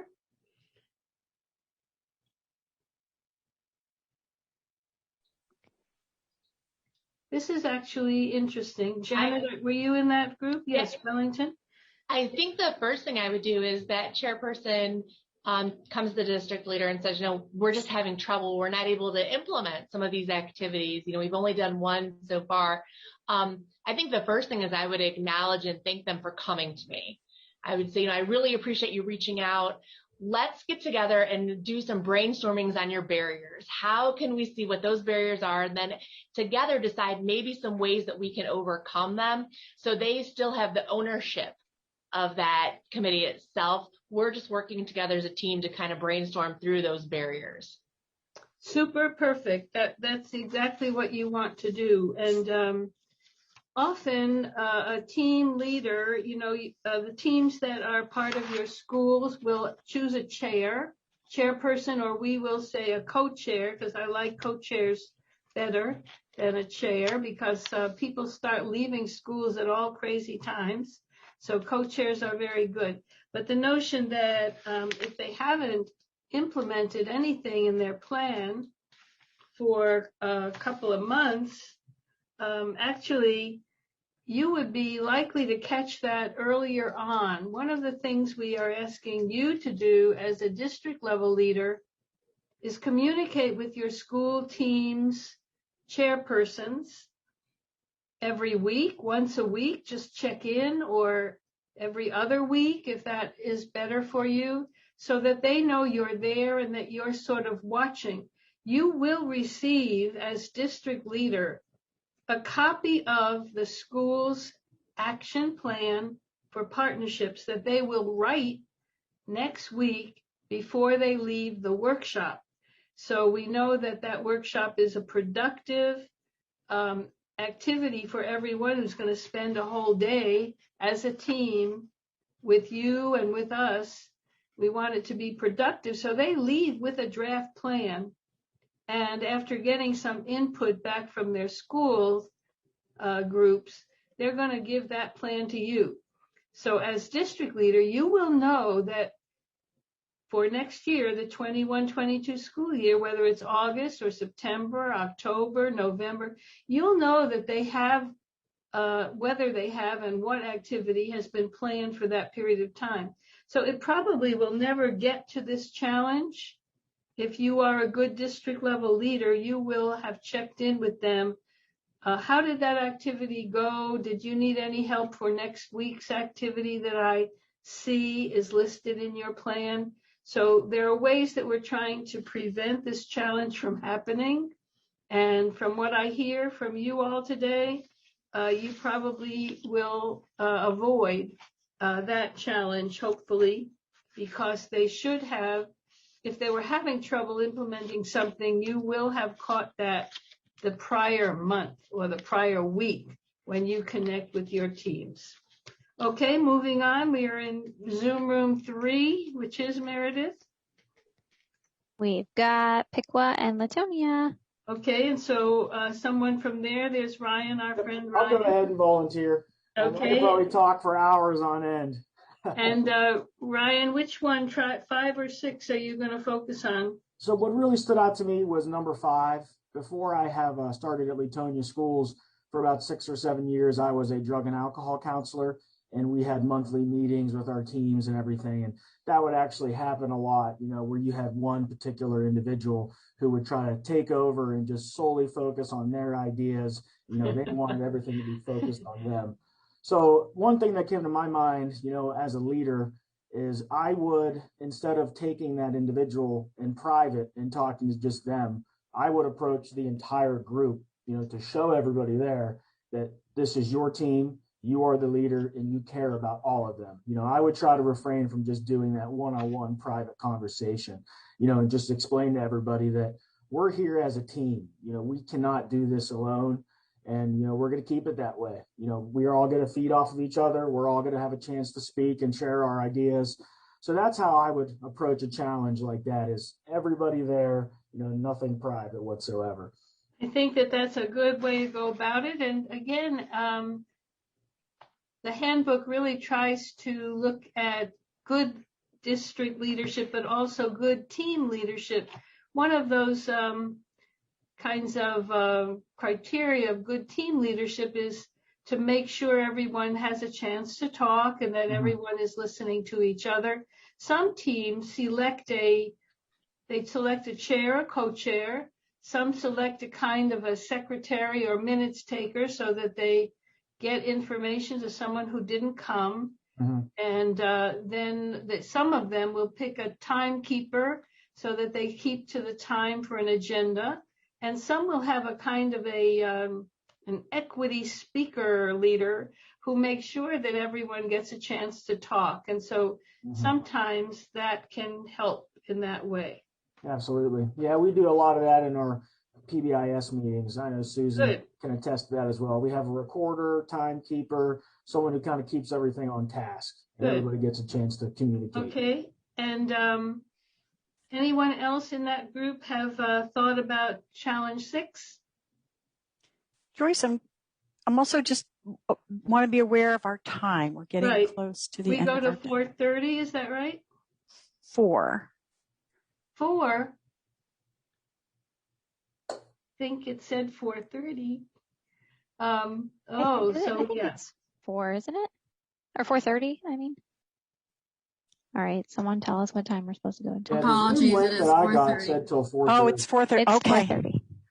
That's my fault. Sorry, I'm panicking. How hard it was for me to break in on Joyce Epstein. I was so proud. I'm coming back out.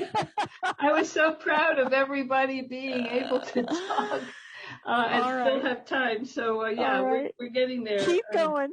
Okay. Okay. Anyone have a thought about Challenge 6 from that group? This is here. I'll turn on my video. This is Scott from Piqua City. One of the things I'd like to do if someone was moving or promoted is hopefully we had been working with people closely enough to have some ideas of folks in those groups that were all ready to take some of these leadership roles on. I try to pay attention to that whenever I'm working with groups of teachers or people who is just predisposed for that. So I'd like to really tap into the individuals who have shown that interest and work with them to promote and maintain that continuity of the work that we're doing. I think that's the best way to do it. Trying to find someone that has never seen it or never been a part of it to be able to continue that culture that you've established is really difficult at times. So we'd want to work with someone, in my mind, first, who's been a part of it. That would be my approach. Right. And that is the approach that you want to use. So even as you are starting out now as district level leader for partnerships, you will have colleagues who can help you.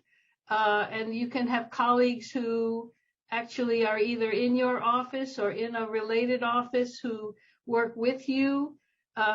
First, we would make a rule that none of you may change your job for 3 years.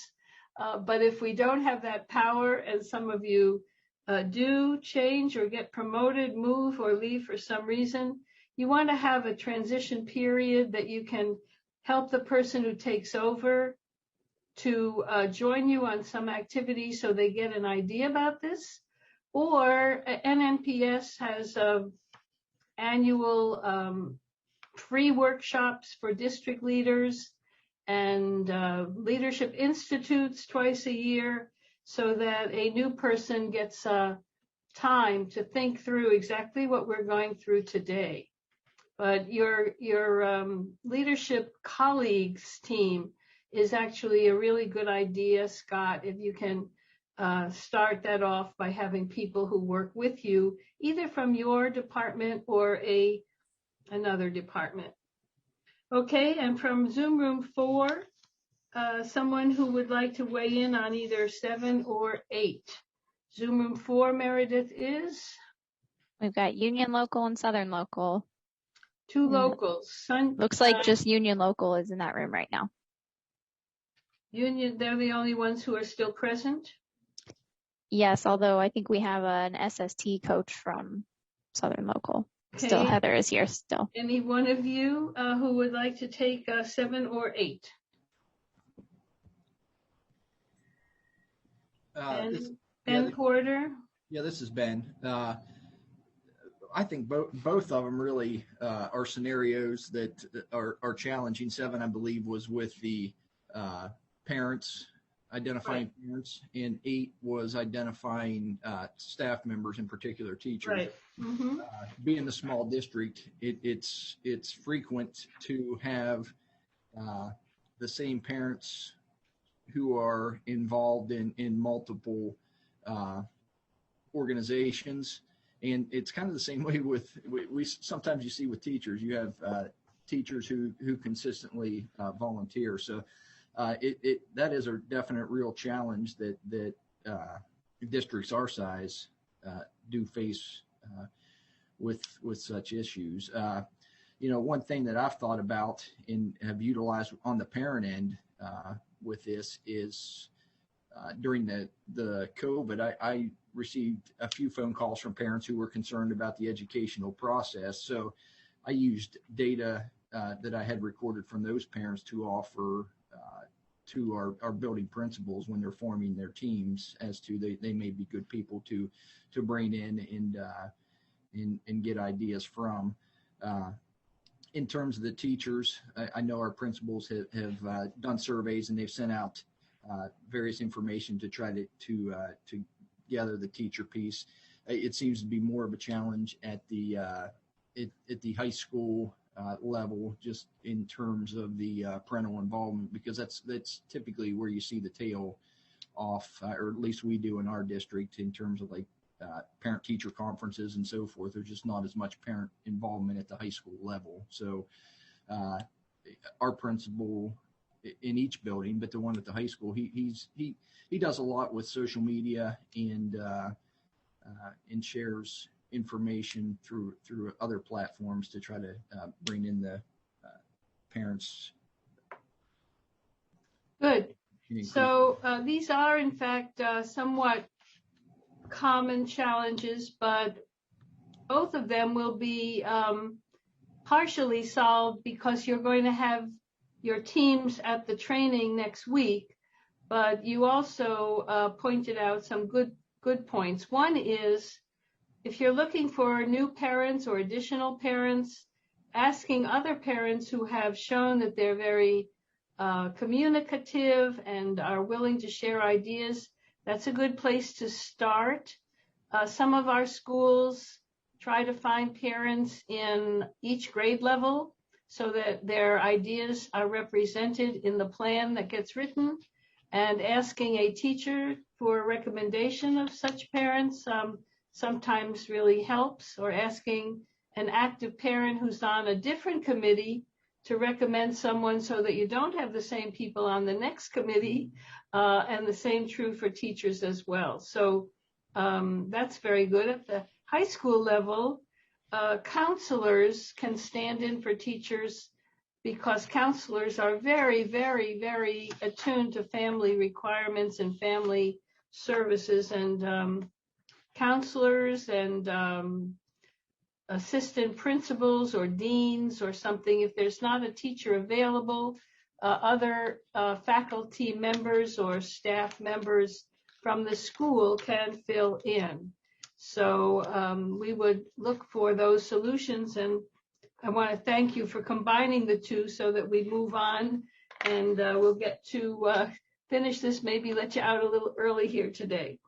So we selected our challenges, and what we really find is, by being the good, thinkful, thoughtful people that you are, I assume, and I'm pretty sure, you will be able to either solve a challenge that comes up or share a challenge in the monthly meeting that you have with your SST, so that someone who has an idea for such challenges can share that with you.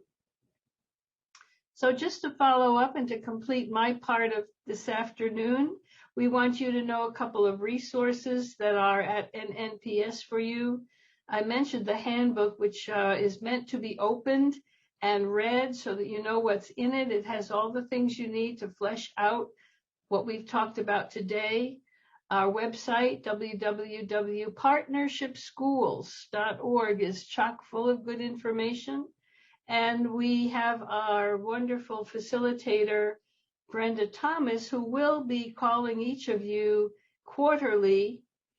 And if she can't reach you, she leaves an email so that you know you have an option to ask questions or find resources. She sends out the monthly e-brief. We all send out occasional e-alerts to let you know that that we have a message for you. And what we want you to make sure is that your IT office allows the communications that we send to come in. There are some districts that have thought Johns Hopkins University is spam. We are not spam. So if you're not getting a monthly e-brief on a regular basis, somewhere toward the middle of the month or thereafter, shortly thereafter, please check to make sure that the IT office hasn't closed us out of communicating with you. We have something called on-call technical assistance or on-call consultations. As a member of NNPS, you can contact us at any time. And on our website, there's a direct link called Meet the Staff to our email addresses. That's a member benefit. What do we ask in return? That you understand and use the approaches we've talked about today and will do next week. That you customize or tailor the practices to fit your needs. If you're a big district, a little district, some of the things we've talked about today will have to be customized. That's okay. This is not a program in a can. It is a program that becomes part of your head and your heart, and you can customize what you need to customize. Keeping the structures that we've talked about. We don't want you to say, well, we have met districts around the country and say, well, we can't have teams. That is not acceptable. A team is a required structure. But if we have to have a counselor on a high school team taking the place of a teacher, that is customizable. So we want you to be thoughtful, keep the research-based structures, and customize some of the ways that those are implemented. We want you to participate actively. We've already lined up a couple of you who got good practices already. You can submit those this year. You'll be reminded that they are due June 30th for Promising Partnership Practices 2021, and aim for a partnership award in 2 years. We want you to evaluate progress when it is your turn to do so and to renew membership. Your turn will not come until spring 22, so we don't have to think too much about that. So I want you to sort of think aloud, and you can say yes or no if you're talking to yourself on a virtual line, but we want you to know that we have addressed the kinds of goals for this workshop. So you can yes or no yourself or us with a thumbs up, thumbs down if you want to show your video. Are you able to explain the NNPS model, describe roles and responsibilities that you have as part of the work of a district facilitator, select strategies from all that are available for effective leadership and facilitation in your location? You are going to draft your leadership plan for partnerships. You can use the templates. They're on the website for this workshop. To identify NNPS resources. And then next week you will attend to learn to do the one-day team training workshop. Here are some of our resources. These are all from our publishers, except the one in top left, which everyone received. That's the handbook that is meant to be opened. And on the CD in English and Spanish are all the materials for one-day workshop that we will be using next week. In the two corners are books also, all activities in English and Spanish to help your schools do good family reading nights, which many schools conduct, or partnership programs for multicultural groups. Those have lots and lots of good ideas in them. The bottom right is a textbook I have for college coursework. These resources are from our center, and the Promising Practices book on the left is an ebook starting with the COVID challenge that's on our website, and also back orders or back year books are all available to you as members going back to the I think we have up there from the year 2000 or 2002. So you can look back for excellent practices from many schools and districts. The middle has little booklets, 18 booklets that feature some practices from our books of promising practices on all of those goals for family engagement. And the samplers, the 18 booklets, and all the back years of promising partnership practices are available to you at no cost using a member-only code down at the bottom of this slide of 21 NNPS MEM, and that will let you go to those and use those free of charge. On the right-hand side, we have a program called TIPS that is called Interactive Homework for teachers in those grade levels in reading, math, and language arts. We suggest you wait to use TIPS until the first year's work is done so that you know you have a good team that's got its basic structures in place. And then we can talk with you about adding interactive homework to help teachers design homework that requires children to show and share and demonstrate what they're learning in class with a parent or family partner without asking the parent or family partner to teach school subjects, which we never do. So we're going to move on to Barbara right now and come back to Q&A in a short time and hear the next steps that are going to help you through the first part of your work with this Ohio project. So Barbara, I think we have enough time. I'm going to stop share. It's all yours. All right. I hope you all can see my screen. Well, sorry for my blunder missing my cue so badly, but I'm on cue now. So we really hope that you will take advantage of that treasure trove of resources from the National Network of Partnership Schools in all of the ways that they have cataloged and captured examples of promising practices that you can easily sort of locate depending on what your goals are with your team. We also have resources for you through the Ohio Statewide Family Engagement Center at OSU.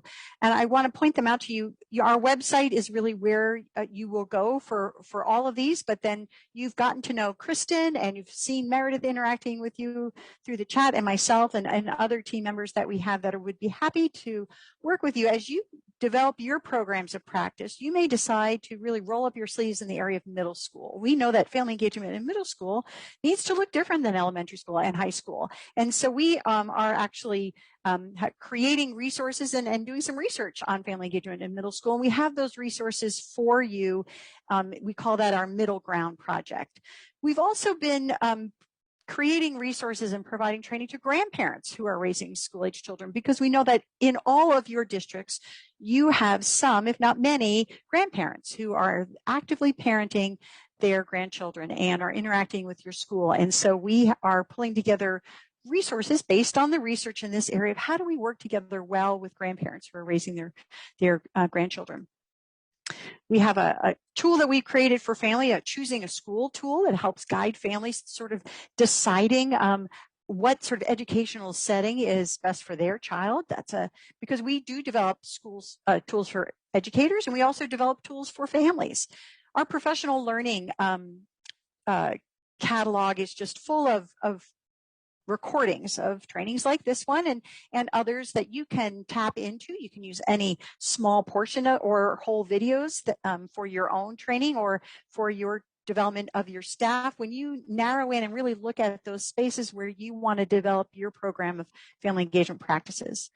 We hope you'll subscribe to our newsletter. There's a little picture of that. You can subscribe to our newsletter on our website. And once a month, the first Wednesday of a month, we will send you a brief, a short brief, that's a good name, that really focuses on one topic of family engagement. We dig deep into that with examples from schools and highlights from the research and that on a certain topic. So we have focused on grandparents We have focused on middle school. We focused on communication in various different ways.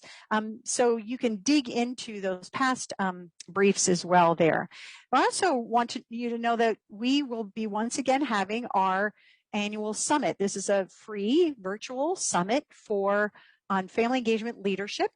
This will be our second one, and that will be September 17th. So you might want to save the date for that. And then there will be various sessions on lots and lots of topics. You can see all of the recordings of all of the past sessions from this last September 17th.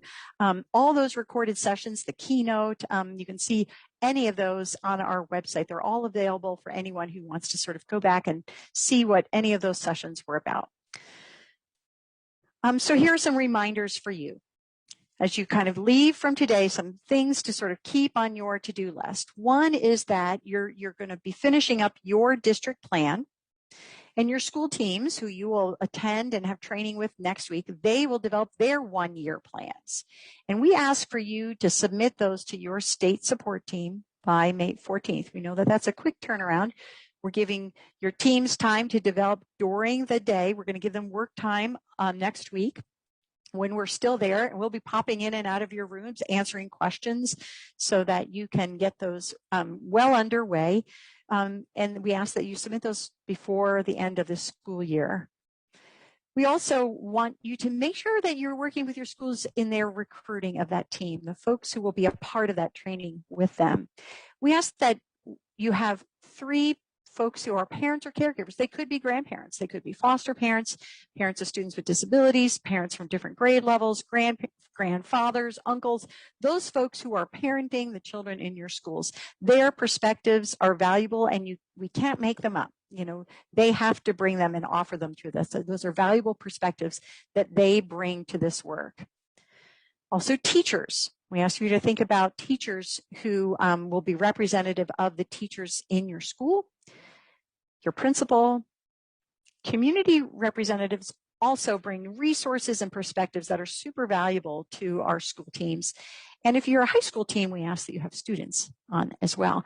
You can go broader with your teams, but this is sort of that nugget, that team that we are looking for in our Ohio teams.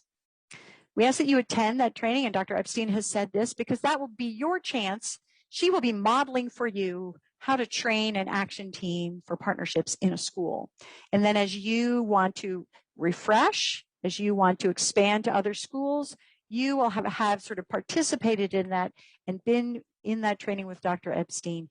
We'll also be recording it like we are today, so you'll be able to access the recording of that training at a later date as well. And then we hope that you will reach out to your state support team in particular. They are positioned to be your go-to person.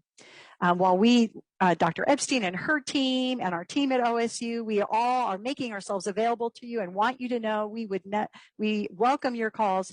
Your state support team coach is really positioned to be your contact person to go to for anything.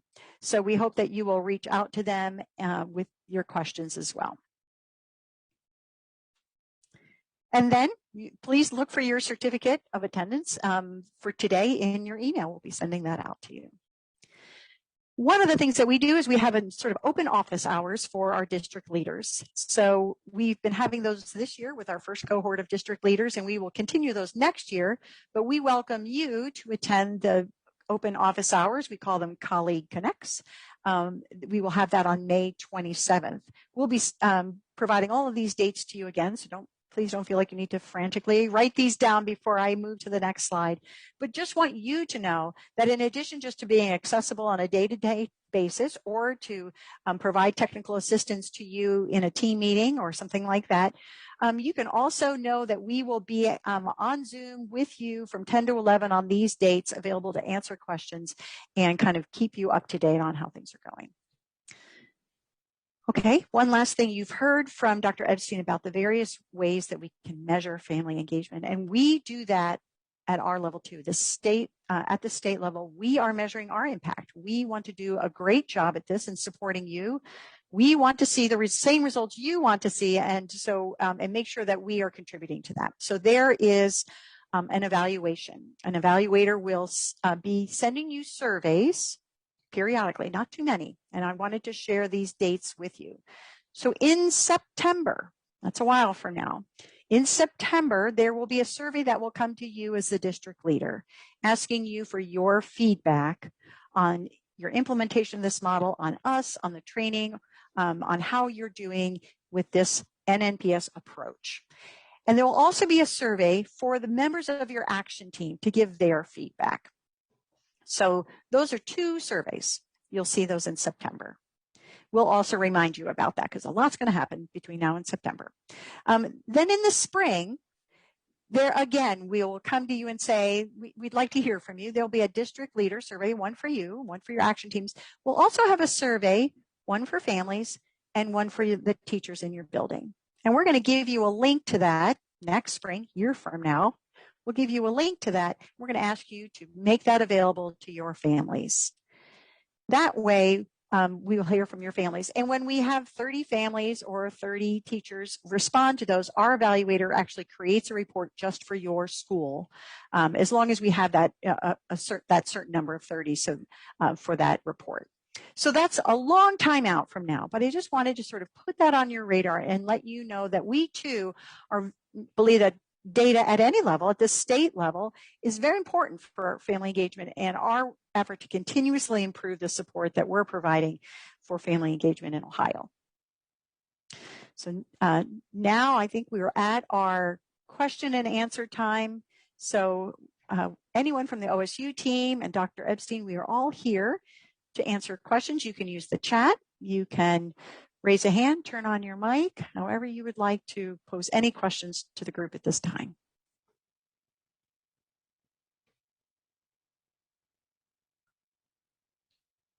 Anything already in the chat? That's a question, Meredith? I don't believe so. We were all so clear? So clear. It's more so just a comment. I just wanted to say thanks again for having me here. It really is a pleasure getting to know everybody and, being a part of this team. So thank you guys very much. Thank you, Ryan. Yeah, you're very welcome. I love seeing Piqua in the room. Just saying that. My mom's family is from there, so very familiar with that area of the state. I found out too that Scott has some relatives in Salem, which is where I actually live. Oh, nice. Small world. Yeah, most of my family is up that direction, so Okay. I know it well. Very good. You have a big state, and we've been studying Ohio for a while, but you have, I think, over 900 districts or something close to that. And in Maryland, we have 24 districts total. They're very big districts. It's some of them are very big. Some of them are just plain big, and there's a couple that are 9 to 12. A couple of the districts have 9 to 12 schools, which we consider teeny tiny. So the states are so interesting to me, and the districts that you are all from in Cohort 1 and Cohort 2 are so interesting to me because of your different conditions, your different locations, different sizes. That's why this is a very exciting project. Speaking about different sizes, I believe that Susan from Region 5, we wanted, and I know that some of you we are from various sizes of districts here. So let's talk, use a little bit of this time to sort of clarify when you are a smaller size, so say a community school or a school, maybe you're K-12 in one roof. So what does that look like as far as your teaming structure and district versus school relationship? So Joyce, can you speak to that? That's a very good question, and it's come up in Ohio a couple of times.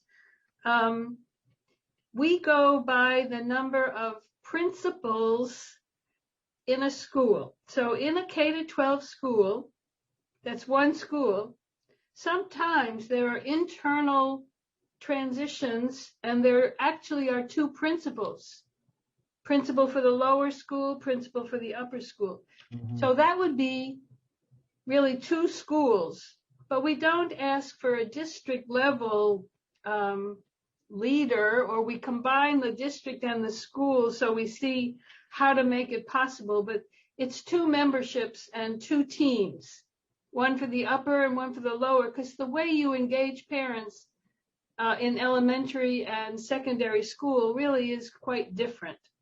So whether it's one district or we don't ask for 2 memberships for a district and a school, just a school membership, but by the number of principals. So if you're a charter school, a local school, or how you call a community school, we know that you are your own district by law, and you're one school. So even though you're a lawful district, you would join our network as a school, one school membership, because the work you do will be with your team and your school. Barbara and her group will continue to connect you as a district as well within the project. But the work you do, the work of day-to-day family engagement, is going to be at the school level. So if you have other questions like that, and my explanation just now was not enough, let us all know, Barbara, and let me know, and we'll figure this out. But that's the way that we keep this from being burdensome in terms of joining a national network. So Susan, how does that fit with the scenario you were thinking of in Latonia? Thank you for addressing this, because, and Ryan, I'm sure you can chime in as well. Latonia has had 4 different superintendents in the last year. And so that's a lot. That's terrible. That's a lot. So this last, our current superintendent is doing an amazing job in working on the culture of the district, and really is trying to bring a one unified vision, mission, and getting everyone on the same page. So I do agree that the 2 principles that they have, we could have separate action teams, but I also was fighting in my own way to also coach, and working with Dennis and bringing Ryan to this table today, is that we are trying to all be on the same page. So would it be beneficial, because of the situation that they're in with the culture, to have one team or to create 2? And I don't think there's any wrong answer, but I was bringing up, I wanted to get it from the experts and what you thought based on the situation, because we are unique.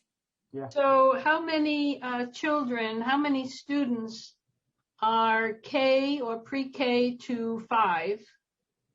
I would have to run the numbers, but just around about K through 5, 220 students maybe. Okay, and how many are 230? But we do still have some remote learners. Yeah, sure. Well, about 230, I'd say. Every place, we're counting in person and remote as still students. Okay. We know the school, we say the school doors are closed, but learning is open. So, whether it's from home or in person or hybrid, it's all the same. And from grade 6 through 12, about the same number of students? Yeah, maybe 240, 250 for the older ones. Right. So the youngsters who are in 6, 7, and 8, is there an internal transition where they go into Carnegie credit units and how they are asked to elect school classes at the high school level?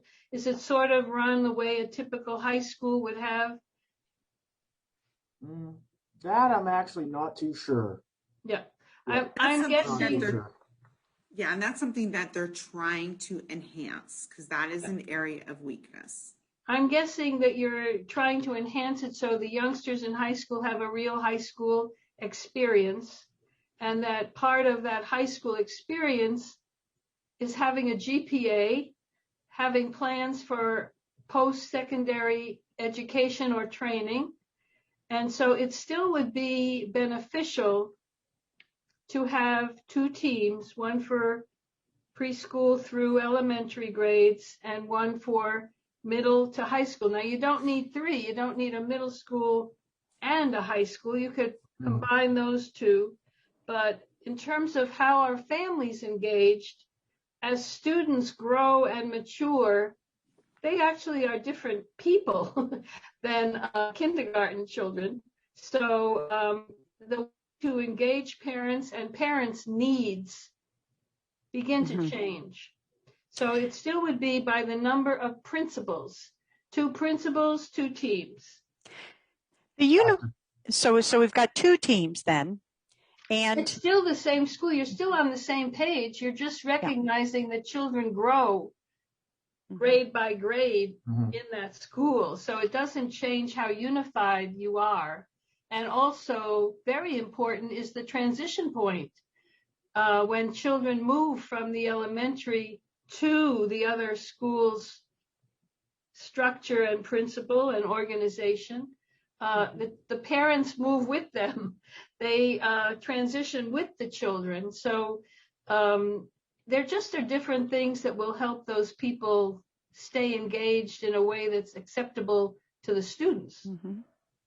That makes so much sense because we realized by doing the one needs assessment that that was a weakness, the transition. So it's all making sense what we're doing here. One of my favorite topics is the transition, whether any of the transitions, like Barbara mentioned, preschool to elementary, elementary to middle. Those transition points are dynamic, and they can either be very smooth, very helpful to children as they're growing up, or they can be drastic. So yeah, that's good to hear. So it sounds like you're working on the right agenda. You. Is there anyone else who's here in the meeting? I know a lot of people kind of realized we were kind of at the end of our meeting and answering specific questions, but is there anyone else who had a particular question you wanted to talk to? There's just a few of us left on here, so welcome anyone joining in.